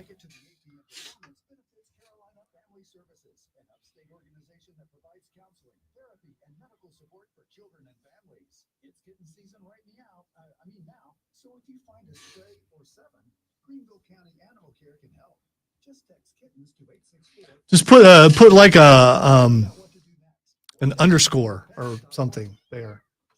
And that would have worked. I mean, then I would have got it. But as far as I'm concerned, if I see the T, I'm going to say the T. So will he. Yeah. The T? He spelled Clinton with a T. Oh, gotcha. That's all I'm saying, you know. Oops. Kevin, you handsome devil. What's up, brother? Hey, man. How you been? Good, buddy. How are you? Doing well. Nice. Did you get a haircut? That looks. I did. We haven't seen you in a while, but it looks like a new haircut. Look at the fade. Yeah. Look at the fade. Had to shapen up a little bit, you know. Now I get my haircut, you know, once a year. So save a lot of money though. It's a year. I bet. Dude, haircuts have gotten expensive. I remember like as a kid, go with my dad, it'd be like $8. Now it's like $45. Oh, somebody's dad took him to get haircuts. Must be nice. Wow. I didn't have a dad. Thanks, Rob. No, I meant my parents just did mine at the house. That's why I look the way I look. All right. We're a little early. That's all right. Yeah. Cause I mean, yeah, math we've had a hectic morning. The clock is off.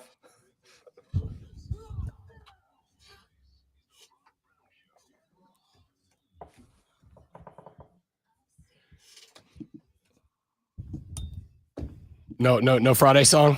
It's Friday football fiesta. I got all excited. I was ready to Here's the thing. Here's the thing. I get no Friday song. Jade CARGILL was just in studio, and I get nervous with that stuff, and I'm trying to calm down. I mean, she looks just as awesome in person as she does on the screen. So I mean, you know, you might as well go ahead and you and I. You're ruining my Friday song. You're not going to do it. Thank God it's wow. I didn't want to, but you made me. You know, at the height of the best shape you've ever been in your life. God, you didn't look anywhere near like that, right? No. Absolutely not even. I did, you slacker. Yeah, okay. Ladies and gentlemen, the hashtag Friday Football Fiesta rolls on. Thank you again to WWE Women's Champion JADE CARGILL coming in studio earlier this morning. And now we bring in two fellas who just as much aura as JADE CARGILL, none of the six packs of JADE CARGILL. Joining us now on the show, two of the hosts of the Movin the Chains podcast, which you can find online at movinchains.com. No G in that, movinchains.com. Use the same handle to find them on Facebook, on Twitter, on Instagram, or to download the podcast wherever the podcast is found, Spotify, Apple Podcasts, Google Podcasts, wherever. Jarrell Hendricks, Kevin Thomas. I was saying no John Epps today. We got Jarrell, we got Kev, who decided we were showing up for today. Thanks, Kevin. Hey, man, you guys are a big deal. The playoffs are here. I thought it was a good time to, check in and see what was up with my boys. I'm sure. Jarrell, did you text Kevin and tell him your back was hurting from carrying the squad the last couple of weeks? I had to get a brace recently to, just pick up the slack a little bit. But, glad to have Kevin here. Big time celebrity, like I mentioned last week. Got honored at Clemson. So sometimes he feels like he's a little bit, bigger than the group.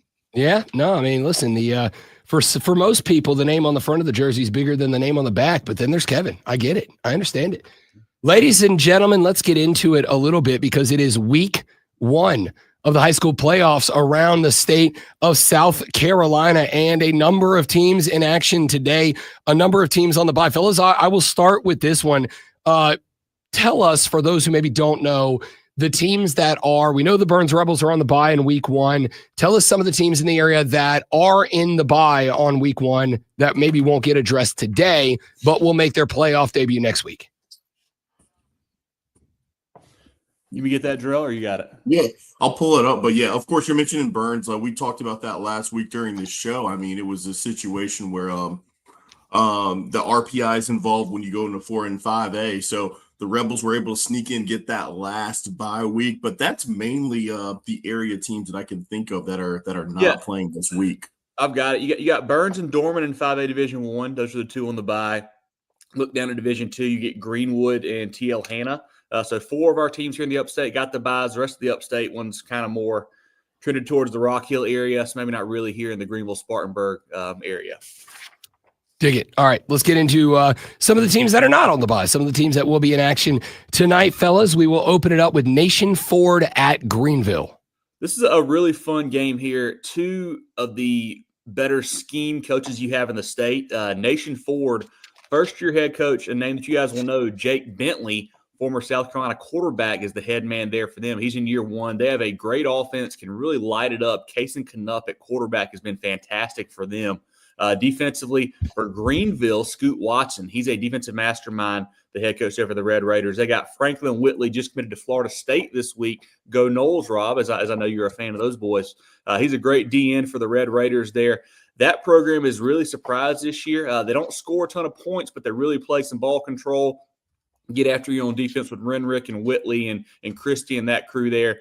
Should be a great matchup with 2 really contrasting styles there, 2 great football coaches that'll, I'm sure, have a good game plan going both ways in that matchup.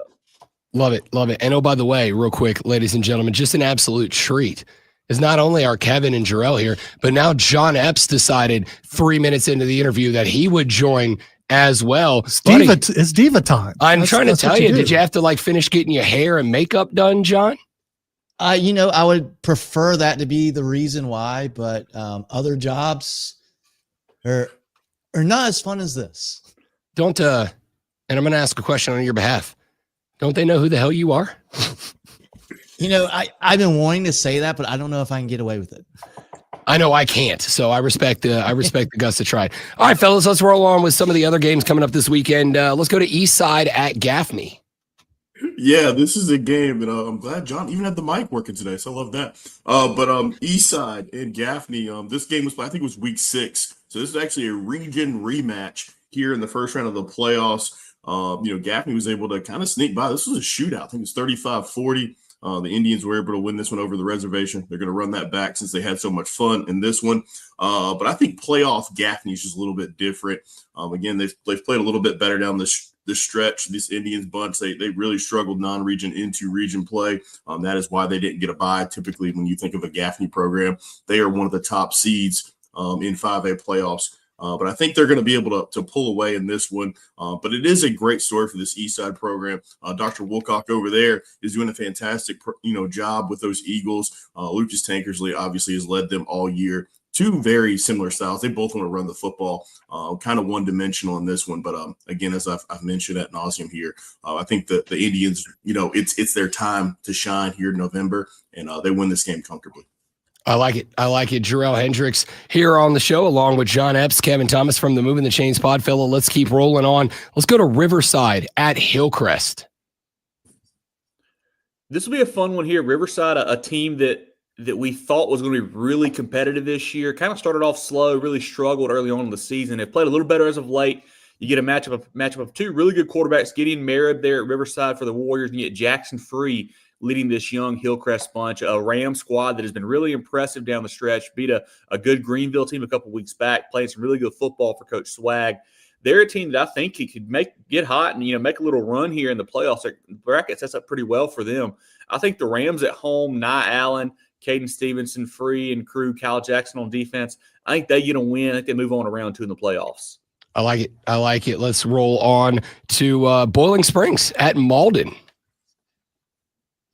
Yeah, this Malden team really looking good this year. They're much improved. Great to see the Maverick program get back on their feet. They've had a rough couple years, and I think they win tonight. I think they beat Boiling Springs at home, and that's a big deal for this Malden program, not only to get into the playoffs, but to win a first-round game at home. Really, really good positive momentum for the Mavericks. It'll be exciting to see how they build off of this going into next year as well. JL Man is at Spartanburg tonight. This one's a tough one, guys. And for me, again, I love covering high school football. I love shining a light on players. I love extra football. But I think there's a situation where we might have too many teams in the playoffs, especially in the first round. I mean, I think JL Man won one game this year. So I think we know how this one is going to go. Spartanburg's been kind of up and down this year. They're a good bunch. I don't think they're title contenders, but I think they win this one easily. Like what Coach Smiley's doing at Man. They lost a lot from last year's, really, really good team. But the Patriots did not have the best of season. I think it comes to an end tonight, and we'll see how Spartanburg performs in the playoffs. I like it. All right, let's keep rolling on. Let's go. One of my favorite scrappy little teams in the upstate, man. I've enjoyed following this team. Blue Ridge at Wren. I like this Wren group. I got to see them in person last Thursday. They actually lost to Westside in that game. But like you said, Rob, they don't quit fighting, man.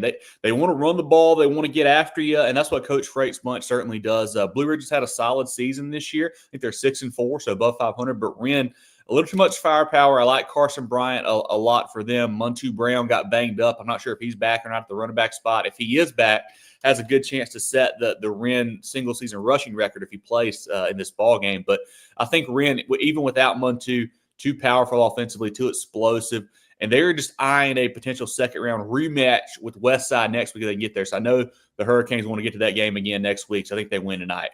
Chapman at Southside Christian to wrap up the area's playoff debut weekend. Yeah, I'll take this one. I mean, Chapman, Southside Christian. I mean, again, it's kind of the same thing. Chapman just has not had the season that we're usually accustomed to seeing. But this Southside Christian bunch we talked about it on Tuesday on our show. It's going to be difficult to kind of judge going into the playoffs what they're going to be. They have been very up and very down, which is typically not what you want in a win or go home situation as we enter the playoffs here. I do expect them to win this week. Do not know what we're going to get a mixed bag for the rest of the playoffs, but it should be a very interesting game. Would not be surprised if we're talking about this one next week and Chapman won this game. That's just how much of a roller coaster the Southside Christian bunch has been. I like it. All right. Week 1 of the playoffs underway. I don't know or care if you were ready or expecting this, fellas. We're doing it anyway. John Epps, will start with you. Then we'll go to Gerald. Then we'll go to Kev. Playoff predictions. You can give us winners. You can give us state champs. You can give us any thoughts you got. But talk to me about your expectations for these 2025 high school playoffs. I'm going to give you 2 things, and both from the 3A bracket. I think it's going to be interesting to see how this Belton Honeypath team responds. They've got a really good group, lost a lot of talent from last year, haven't had the strongest schedule. It's going to be interesting to see how they progress through this upper state bracket. And then at the top of the bracket, you've got the Powdersville Patriots. Did not start the season off too strong, but they have really come on strong in region play. And as of late, you can never count out a Coach Mustard group. They're going to be really fun to watch. I know they're at the top of the bracket. To me, they're still a dark horse because they haven't really gotten talked about a ton throughout the regular season. I like it. What you got, Jarrell? Going to 5A. For me, I think it's always fun when we talk about playoffs in the state of South Carolina is who can contend with Dutch Fork, especially in that 5A D1. Is there a team here? We talked about some local, teams having some bye weeks in Dorman and Burns. Can they put it together in a Burns team that we think has all the talent in the world, poised to potentially make a run, but can they do it? But who can challenge Dutch Fork? I think that's the greatest challenge, or the best question that I have going to the playoffs, and I really hope to see if we can have that, especially from an upstate team. I like it, Kevin. Yeah, 5A Division II is intriguing to me. Greenwood getting a bye, a team that we like a lot, got one of the better athletes in the state, Tristan Lewis at quarterback there. How far can he take them? They've been a group that's, I think, just lost one game. It was kind of a freaky game to TL Hanna. Can Greenwood get hot, make a run? They got a big matchup potentially with Northwestern in round 3. That would really be the key to that run, it seems like, for them. Then also want to mention the 4A bracket, Daniel. The Lions, a team that is just, just so consistent over the past 5, 6, 7 years, man. Just have not lost a region game, I think, in 7 seasons. I think they're 35-0 in region play. Win region again. And you think back, Rob, to everything they went through this offseason, all the controversy, all the storylines. Coach Stone in his first year has put it together. This group, 9-1. They're 1 loss to a big 5A program. They're poised to make a run, just laying in the weeds there in 4A. How far can they do is going to be a lot of fun to follow. I like it. All right, and last one that we'll ask the fellas before we let you get ready for a high school Friday night around the Upstate boys. Just because, obviously, they're off this week, but we are the home of Burns Rebels football. Man, I am looking at the upper state bracket that they get to play for. They catch a bye. Dutch Fork, who have obviously kind of become a bit of a dynasty, is on the other bye on the other side of the bracket. Burns catching the winner of Rock Hill and Spring Valley, Dutch Fork versus the winner of Malden Boiling Springs, and then the winner of that upper side will take on the winner between Burns, Spring Valley, and Rock Hill. So I'll just make this one simple. Thoughts from all three of you. Is there a path to the upper state championship for the Burns Rebels? I'll go first. I mean, they have tons of talent. We say it every week. Segura and Harris and Hopkins on defense, and they have the talent to make a run. The just consistency has not been there. So I'm going to say I don't see how you beat Dutch Fork without playing your A++ game in round 3. And honestly, that round 2 matchup, if you get Rock Hill, that's not a cakewalk either. Coach Bullware's bunch can really do some things on offense, can give you some problems. So you have to be careful in round 2. I just don't see how this Burns team can put it together to make that deep of a run this season, Rob. I respect it. John? Yeah, I echo what Kevin says. I think they got the talent to do it. And, hey, if you want to play everybody's favorite game of the transitive property, Burns played Irmo really tight early in the season. They played a really good game, and Irmo was toe-to-toe with Dutch Fork last week. The talent's there. It's possible. First step, they got to get by Rock Hill. That's going to be a tough game. Rock Hill's a good group. Burns, I think, should win that game. But then they've got to come out in Irmo. If they get by Rock Hill, they've got to play their best game.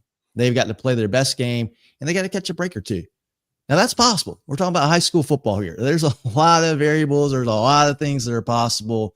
It's certainly a chance. And, boy, if you do get by that game, you're sky high. You think you're untouchable after that. You got all the confidence in the world, and that's a dangerous thing with 17, 18-year-old kids. Ain't no doubt. Jarrell. Yeah, I think this is a year I think Burns could do it because there's every few years, and we say this, and it never happens. It feels like I want to say they've won 8 out of the last 11 state titles, which is nuts to think about when we're talking about Dutch Fork. But Burns has gone on a run like that previously as well. But this is a year where you kind of feel like Dutch Fork maybe is a little bit vulnerable. They're not as strong as some of the dominant teams that we have seen in the past. But you just cannot, at this point, bet against Tom Knotts. In the playoffs, I made the mistake of doing that last week, thinking that Irmo was going to beat them, and that did not happen. So it's going to be tough. Like the boys have said here, if Burns does want to do it, they got to play their A++ game. Like John mentioned, they should have beat that really good Irmo bunch earlier in the year. If they had, some kicking game that went their way, they would have won that game by a couple scores. So it's a Burns team that's talented enough to do it. Can they do it? That's the biggest question mark. I would say no at this point.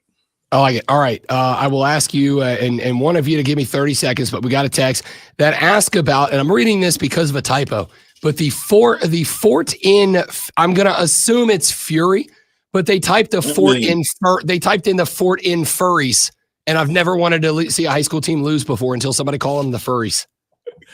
So, John, Rob, that's actually the game we're going to tonight. We got Fountain Inn, the Fury, hosting the Emerald Vikings. Oh, there it is. It is the first home playoff game in Fountain Inn football history. This is a newer program. I think it's just their third year playing varsity football.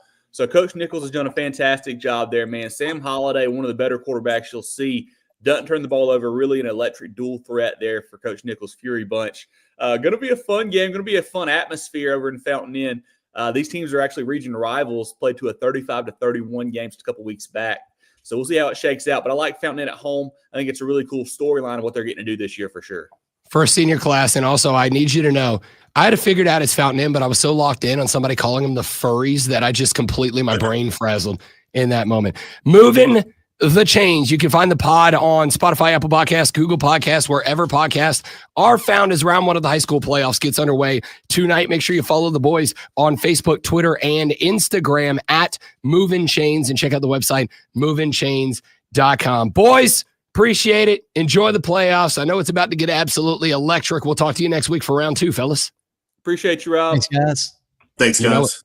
John, Jarrell, Kevin. When we come back, Rashad Beard of the Panther Nation podcast runs through last week's win against the Green Bay Packers. This weekend, the Panthers hosting my New Orleans Saints. If you lose, Monday's show will just be me laughing into this microphone for 4 hours. We'll see how that plays out. We're back after this on the Rob Brown Show in the Fan Upstate. Nice work, boys. It's almost like you spent a whole season getting ready for that moment. Yeah, that's what we do. Multiple times. Got to bring a the week. best for the playoffs. Yeah, This is Gotta our get pinnacle. John. We get John here on time. We'll be good to go. I'm telling you, man. I'll tell you what. Next week, I'll send the invite at like 8:15. Maybe that'll get him. Maybe that'll get him here on time. Well, it's if other people can get their stuff in line on this side of things. Yeah, that's what I say all the time. Every time something goes wrong, I'm like, man, if everybody else would just get it together, I'd be fine. Exactly. I was ready. Love it. Boys, enjoy the games tonight. Appreciate y'all as always, fellas. We'll talk to you next week. See you guys. Thanks, Rob. Take See care. you guys later Good on. whooping on the nose. Nope. All right, guys, stay right there. We'll get Rashad lined up, and we're back after this.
The Rob Brown Show on your radio. It is the Fan Upstate. Ordinarily, our next guest joins us at 8:40 on Fridays, but kind enough to jump back a few minutes. And Rashad Beard, it's not that we wanted to spend more time with WWE Women's Champion JADE CARGILL live in studio than we did you, but I would say if both of y'all asked me out for dinner, I'm going with her first. You know what I mean? Yeah, and I would too. Shout out to JADE, man. If I get to go after JADE, that's such an awesome. So what a pleasure. What a pleasure. I appreciate it. Man.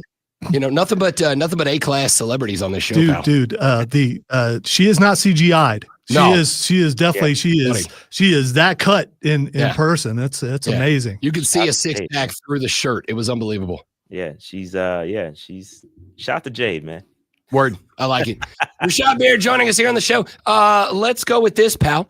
Not that both of us last week just kind of worked on the assumption that the Carolina Panthers were going to go up to Lambeau Field and get their asses whipped, but they won the game, Rashad. I don't know if anybody told you yet, but the Panthers won the game on the road at the Packers.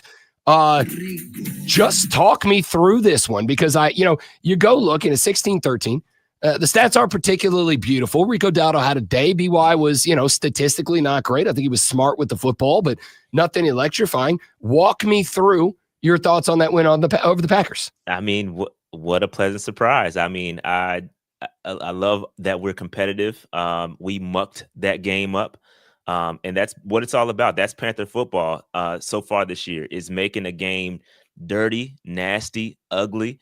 And when we're able to do that successfully, it comes out great. And we were able to win that game. Great defense. We put Jordan Love in some compromising situations. Man, it's just a great game. Rico is still doing Rico things. And I came up here, and I said, yeah, Chuba's going to be all right. He needs time to get going, but I was obviously wrong. And you got to feed Rico, and Rico he's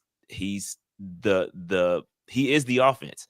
As Rico goes, the Carolina Panthers go. And so I'm happy. It's a really, really good win, a statement win for the Carolina Panthers, as nobody expected us to win that game. And I think maybe Green Bay got caught slipping a little bit, probably played down, maybe, I don't know. But yeah, it's a great win for the Carolina Panthers. You know what an awesome thing it is when I turned on the game and heard that Rico Dowdle was starting, and the coach said, hey, you got to, he had to make the change. And it was a good move. And I agree, Chuba's good, but Rico's got the hot hand this year, and he was that good last year. So and he stayed healthy and hopefully continues to. I know he's got a hamstring maybe, but looking forward to this week and them handing the ball even more. Yeah, I'm looking forward to this week too, because it's gonna be yes. Wait a minute. I forgot who they were playing. Who that said they're gonna beat them Saints? Who that? Yeah. Who that? Y'all having fun? Y'all having a good time? Oh, we're everybody enjoying this. Everybody enjoying this. Yeah, we are. All right, cool. I was gonna sit here and just kind of toss you some oops to talk about your team, and now you just got to make it personal. And he did. I did that. That wasn't him. Yeah, no, I was talking to both of you at the same time. All right. So, what do you take from that game? You're playing a one-win Saints team, a team that just switched quarterbacks to Tyler Shuck, a team that just traded their, I don't want to say most talented, because I think it's Olave, Rashad Beard, but I also think Chris Olave's checked out this year. Like, he's just not that dude. Rashid was kind of the most trustworthy wide receiver you have, so there's nobody to take the lid off the Panther defense. I think you can pin the ears back. Like, I feel about this game the way that you felt about last game, which is like, can we just get out of here without embarrassing our damn selves? But I will also say this. 2 games back of Tampa Bay at this point, Tampa Bay looks beatable. The New England Patriots are a 7-win football team. Again, they don't look incredible, but they're a good football team. If Tampa Bay takes the L to New England, Carolina gets the dub, you are 1 game back, and the Bucs are kind of reeling a little bit. Rashad, I will simply say this. This game goes from a game every year that I'm talking smack and whatnot about to this year. It's like, y'all better have expectations for this game, and you better live up to them, because if this game gets away from you, it kind of feels like the rest of the season could follow. Well, shucks, Rob, I agree. Don't you shucks me, you son of a... I agree. I think you're right. I think this is a game that, Stadium, we got embarrassed. We got embarrassed against the Bills. And I talked about I wasn't the Louvre, and we're not the Louvre, and the Bills came in there and robbed us. You know what I mean? So we got to protect the house. We got to protect the bank. And this is, I wouldn't say it's a trap game per se, because I don't believe in trap games. I believe all divisional games are up for grabs, right? So you have to respect the opponent. You don't want to get caught slipping. You don't want to get caught playing down to your competition, because you will get beat no matter who the quarterback is, even Shucks. You know what I mean? So yeah, I think sorry, Rob, I had to. But yeah, I think, again, this is a winnable game. We should win this game. On paper, I think we're going to be able to pin our ears back. Like you said, I think this is a game where our rookie pass rushers can really cut their teeth and kind of show off what they're capable of. Princely's going to be back.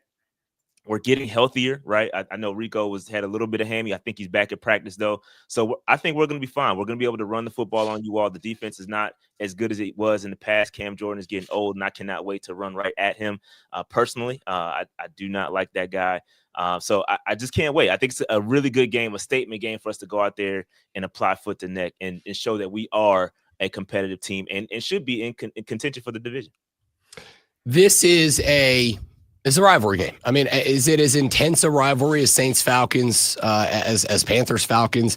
No, but it is a rivalry game. And, it's kind of one of those spots, Rashad, where there's still pride in the Saints locker room. It's not showing up on the scoreboard. It's not showing up in the record book. And especially after you send Trevor Penning out of town, Rashid Shaheed, I would not be shocked to see a few more guys get jettisoned at the end of the year. Honestly, I think Alvin Kamara would have been on the trade block, except he's made it very clear he just wants to be a Saint for life, and he's not going to take anything to go anywhere, or I think he'd have been out there, whatever. That being said, these are the types of games where I hate the cliche, throw the record books out the window, but that's kind of what it is, right? This is the type of game that nobody in New Orleans that is going to have a helmet on Sunday is going to be like, yeah, we're tanking. That's not a thing NFL players do. To win games, you have to win the game, not lose the game. Thank you, Mike. This is kind of one of those games where yeah, you should win. You're the better team. Everything's going in your favor, but you better come out and play disciplined football and get it right, or they can shock you. And again, I don't think that while you're in a good spot, you're 2 games back, a real good opportunity to make that 1 game back by the end of the weekend. It's also the type of game, Rashad, that if you are not playing disciplined football, they'll sneak up on you. They sneak up on you. It kind of kills you for the rest of the season. Yeah, I don't know that. Yeah, I agree. I don't know that it'll kill us for the rest of the season per se, because I do like the way that the Panthers bounced back against the Bills, right? We could have mailed it in after we got destroyed by the Bills, but they bounced back and they fought a very, very good, hard fight in Green Bay to get the W. So I don't know that it's going to destroy our season. I think this team is resilient. I think they're showing that week in and week out. I think they believe in Canales. They're playing well. I think they're starting to get a little bit of confidence in them week to week, a little bit of swagger. The locker room feels a little bit different. Things are good in Carolina, man. And it feels good. I'm going to be honest. This is kind of rare territory for me. I haven't been able to feel this way in such a long time. We have a winning record. Potentially could be 2 games above 500 after this week. And I'm trying to take it 1 game at a time without getting ahead of myself. I'm sure the Panthers themselves feel the same way, right? We don't want to get too far ahead of ourselves, get too confident, because like you said, we could get smacked in the face and get shucked by the New Orleans Saints. You know what I mean? So we don't want that to happen. So I like that one. We got to go out there and definitely show up and not take anyone lightly, because it is a division game for sure. I like that one a hell of a lot better than I like all shucks. Yeah, I've learned some. I don't know why I didn't think of this stuff because usually, I don't know if you knew this, I'm kind of a smart aleck. Mm-hmm. I cannot believe that I didn't think of all this. Rashad has taught me 2 now. So that's unfortunate for me. Which yes, it is. Unfortunate for me. Rashad Beard of the Panther Nation podcast with it for a few more minutes here on the Rob Brown Show and the Fan Upstate. Listen, let me be real clear. When I said the rest of the season, Rashad, I didn't mean in terms of up and down of the team, getting dubs, whatever. I'm talking about you guys are a bona fide playoff contender right now, right? This is a bona fide playoff contender. Now, do I think the Panthers are ready to make a run to the Super Bowl? No. Do I think you're inside the best 3 or 4 teams in the NFC? No. But I do think that making a run just to get into the playoffs, which I think would require you to win the NFC South. I don't think there's a wild card spot for anybody in the division, but you win the NFC South, it changes everything. It changes the attitude in the locker room. It makes you much more of a free agent destination when you get to the offseason. There's a lot impacted I've had a couple of people, why would you care about going to the playoffs if you can't win the Super Bowl? Well, because there's all these other intangibles that come along with it. My point here, I think, Rashad, is a loss to the Saints here, especially when you still have another road trip down to New Orleans on December 14th. A loss here, to me, kind of derails that to some point. Like, I think you need to end Sunday night within one of Tampa Bay, because the closer you let them get to having Evans and Godwin back and Baker have his full complement back, if you haven't caught them by then, that's where it kind of goes off the skids. Like, these types of games that are the winnable games, the Saints game, the Atlanta game, in fact, honestly, like, that might be it as far as like, these are your should win games. You don't have the margin of error to let those go if you want to win the South, if for no other reason than to make yourself be able to in the offseason say, hey, we're a playoff team, so Trey Hendrickson, why don't you come on down? Yeah, no, you're right.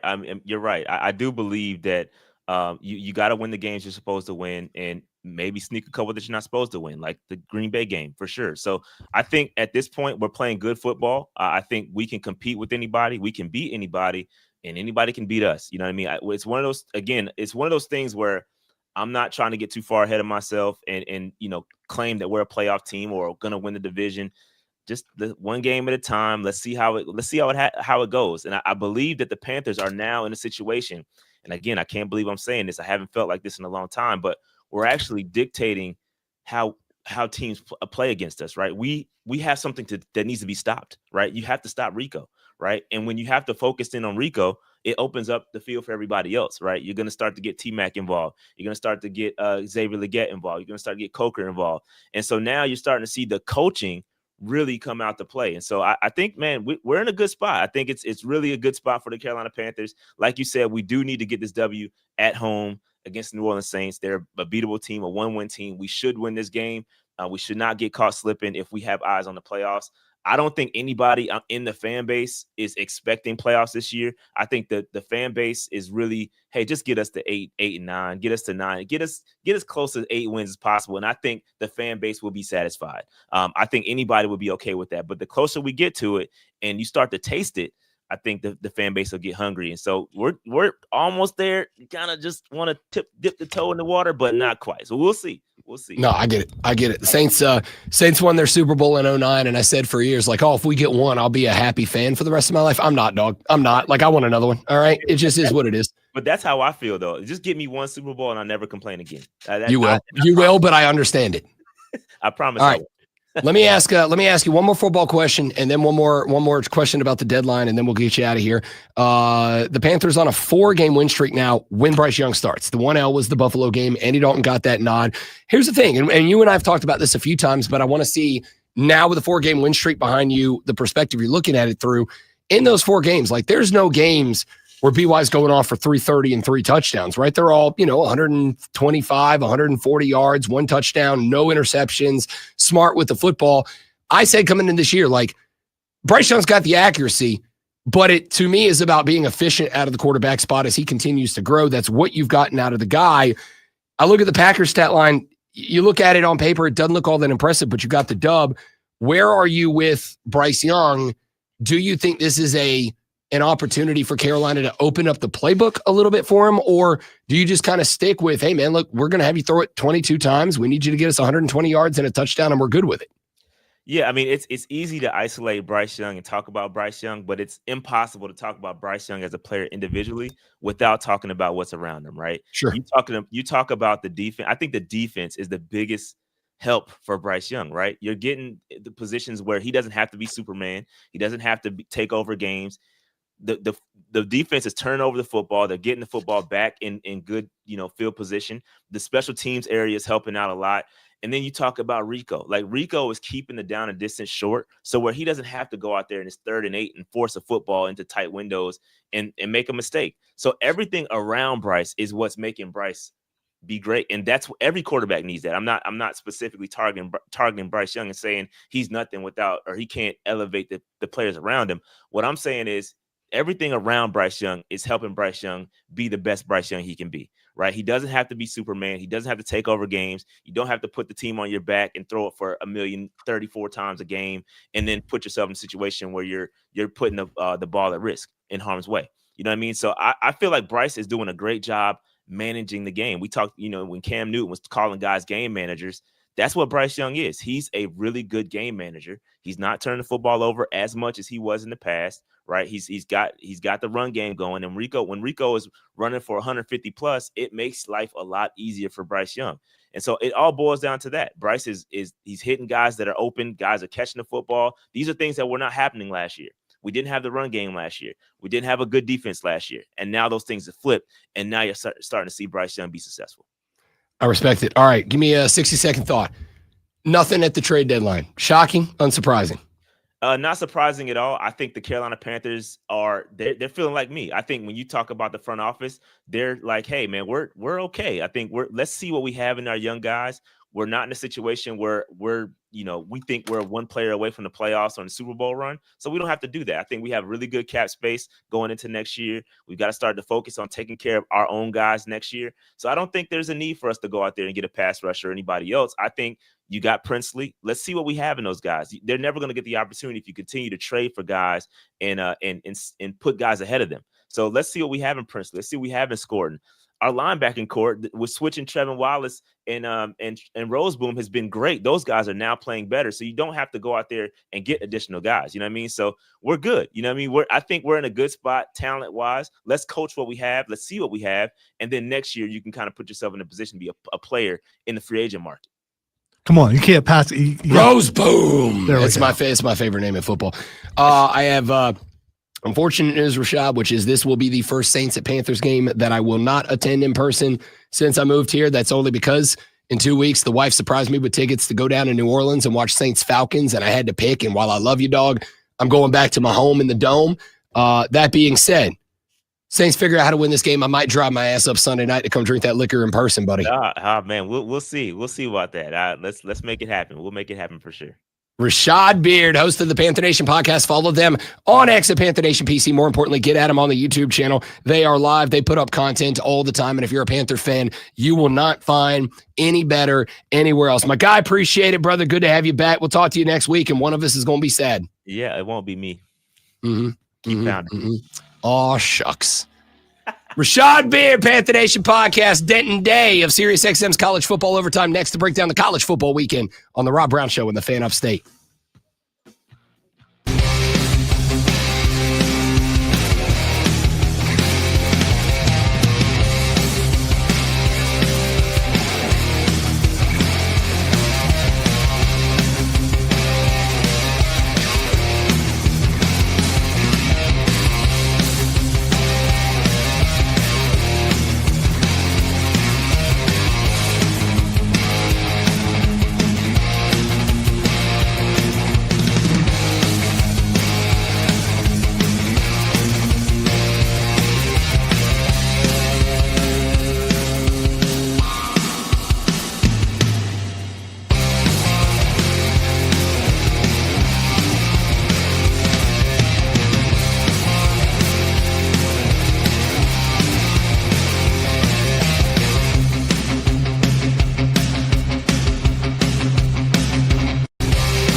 The Rob Brown Show back on your radio. It is the Fan Upstate.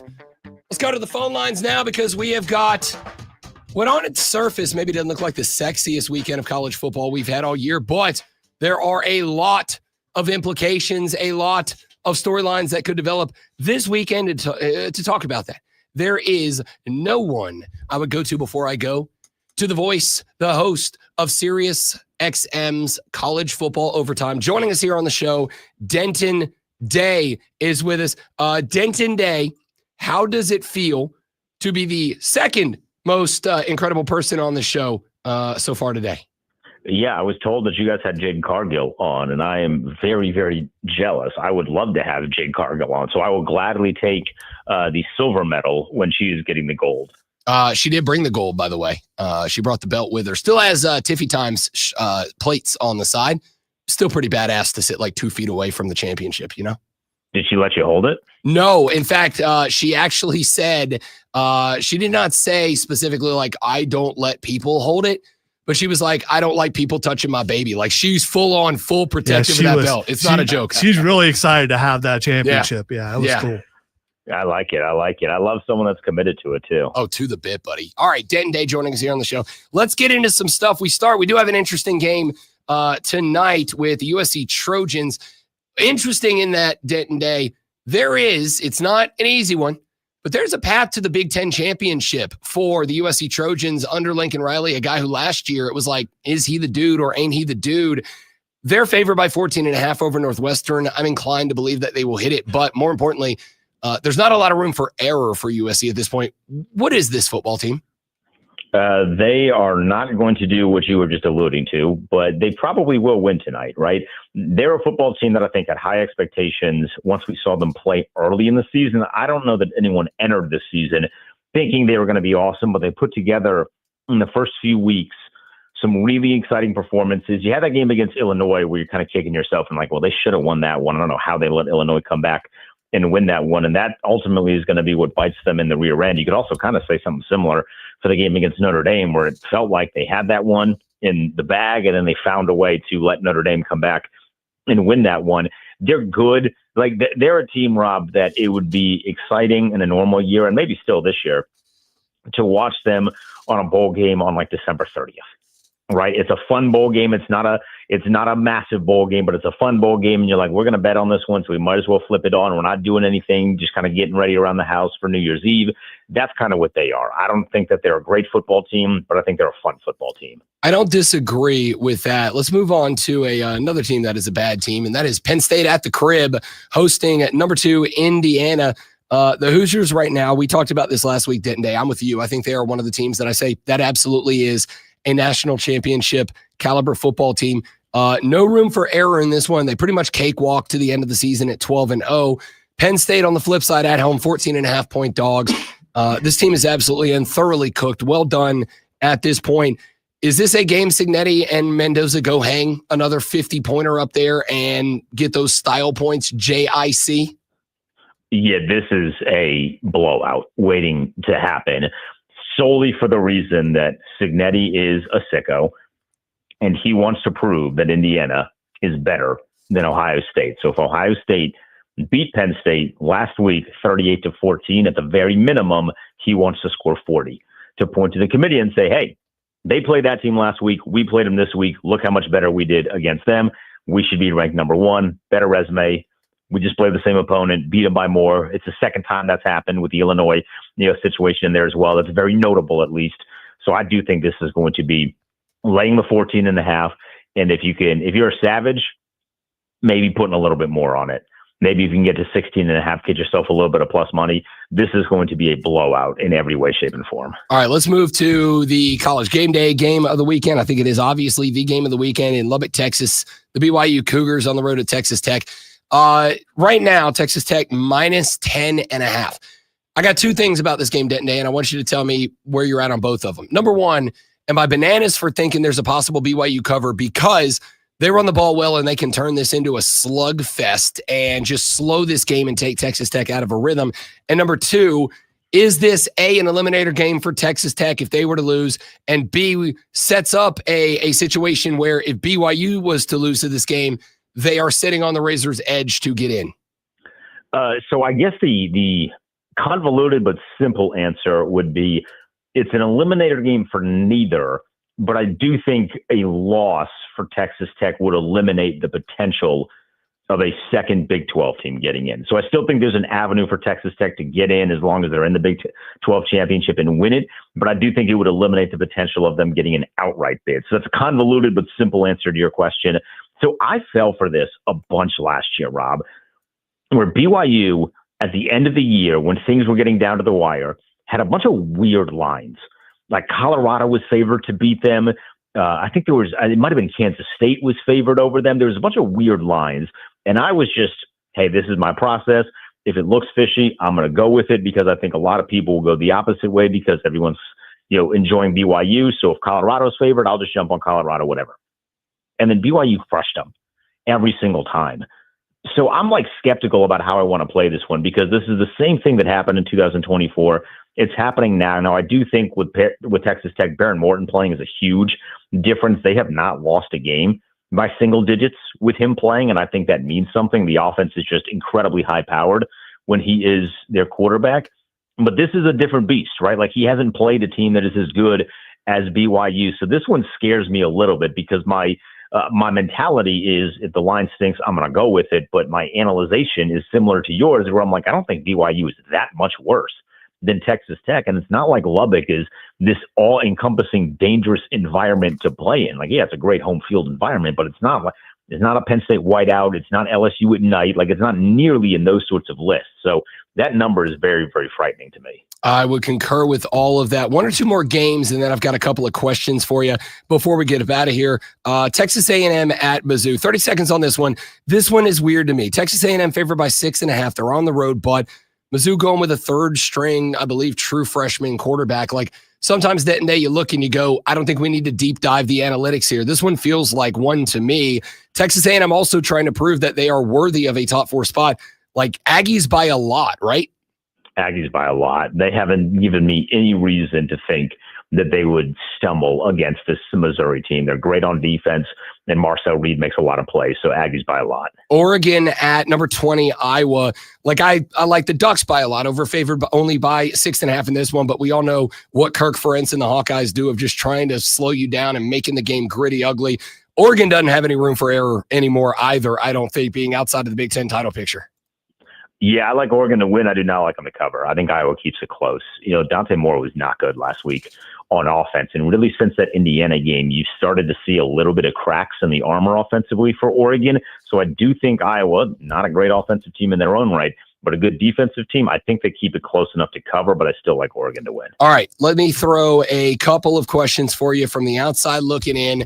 Outside perspective, South Carolina to me, the most disappointing team in football. Not in that they were a championship contender, but expected not to have the dead last ranked offense in the Southeastern Conference with Lenora Sellers at the helm.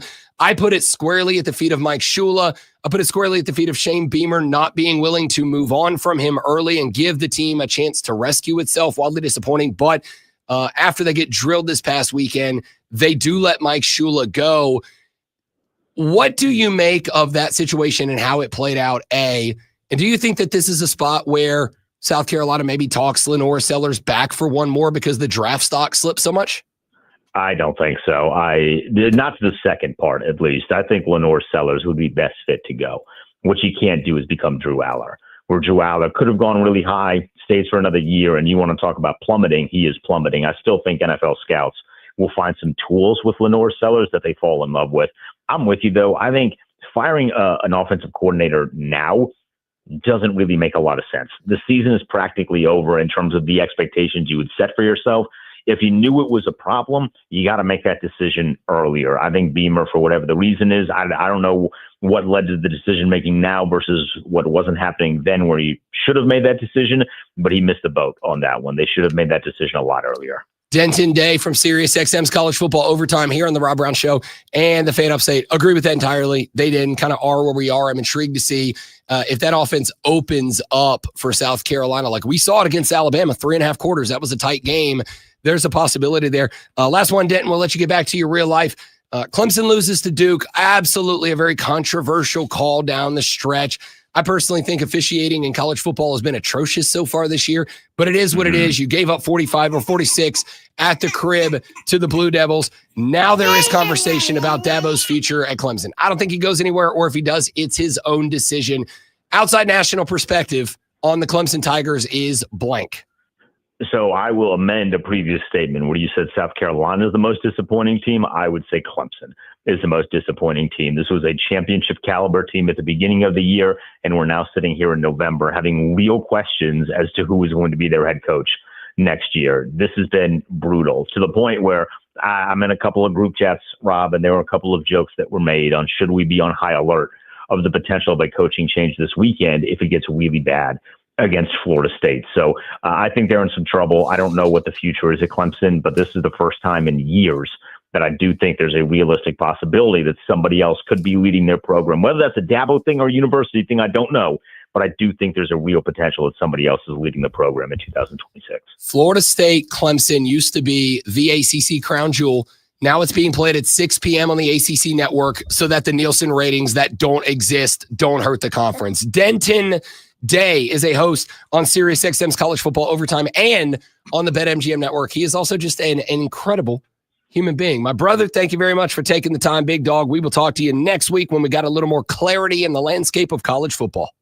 Rob, appreciate it, man. Anytime, brother. Denton Day, SiriusXM's College Football Overtime, BetMGM network. That, dudes and dudettes, is going to do it for us, Lonzo. It is not going to do it for us. Oh, we're gonna get one in here. We're gonna get one in here. I'm for it. Yeah, we got a little time. We got a little time. All right, the first thing that's Xing is GTA 6. GTA 6 is Xing because Rockstar, the studio that produces the GTA series, has moved the debut of the game back again. Now it is late November of next year. I'm going to say this as a longtime Grand Theft Auto fan, as somebody who doesn't just look forward to that game, but I will tell you in advance, there's already 4 of us that have committed to whatever weekend it drops. We're all taking the weekend off to stay home and do nothing but play GTA online the whole time. This game better be the greatest game of all time. This is like the 7th delay. It was supposed to come out at the end of this year. We are now looking at the end of next year if there's no more delays. Rockstar, you better give us the best GD game of all time, dude. All right, the next thing that's Xing is Liv Morgan. No idea why Liv is Xing. Just type in her name. Oh God. Yeah, no, it's okay. You will thank me. Okay. No, I'm sure that it will listen. There's only she showed up to the sneak peek of Stranger Things final season last night. And I approve. She might as well be Poison Ivy. I approve. All right. We got time for 2 more. Actually. Sure, let's roll. All right. The next one that's Xing is Piggly Wiggly. Okay. I don't know why it's Xing. Here's what I'll tell you. I grew up not but a couple of blocks away from a Piggly Wiggly. Piggly Wiggly used to kick so much ass. It might still. There's just, I don't even know where one is anymore. I think there used to be one over on like Haywood and now it's gone. I don't know. But it used to be the absolute best. Yeah, there are a ton of Piggly Wigglies in South Carolina. Oh, I know. Including one in, I believe, Honeypath. The reason why it's trending is no one knows. I think they just like the name. No, listen, it's one of those, it's a good, when you get a chance to say Piggly Wiggly on the air. Yeah. It's also one of those things that like there are these things about the South that when you talk to people from outside of the South, they're like, that's a thing. And I don't know how to explain to people that did not grow up around the corner from a Piggly Wiggly that not only is Piggly Wiggly a thing, but it was a really dope thing back in the day. All right, last one. Dana White is Xing.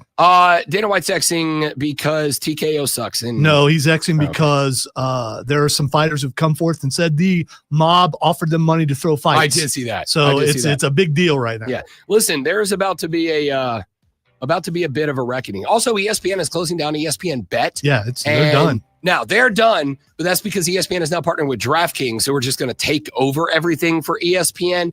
At the same time, I can't imagine that's not to some degree with the NBA stuff going on. I can't imagine that's not to some degree ESPN being like, okay, we want to divest ourselves a little bit. Like we don't want to have direct control over it anymore. I don't know. We'll see. All right, that's it. Thanks for being here, guys. Hope you enjoyed the show. If you didn't, it's your own fault. Come back on Monday because we'll break down the weekend. We'll have NBA talk, NHL talk, and of course, college and pro football. Y'all have a great weekend. Don't drink and drive. I'll punch you in the face. See you back here Monday on the Rob Brown Show in the Fan Upstate later. No, look at the TV screen. Oh, you missed Kevin. No, I saw it. Good. I have never seen that. That was great. Thanks, Austin. You still haven't sent me that picture, by the way. Yeah, we got a little busy there. I know. I want to, be able to prove that it. Well, That there's happened. video, I know, but still. All right, dudes, we got a jet. Austin, thank you very much, buddy. Jim, who else was up in here? The meow is not. It's not retired. I just thought the crying worked better there. Y'all have a great football weekend. If you're going to the show tonight, enjoy it. If you're not, cool. Talk to you Monday. Have a good weekend, guys. See ya.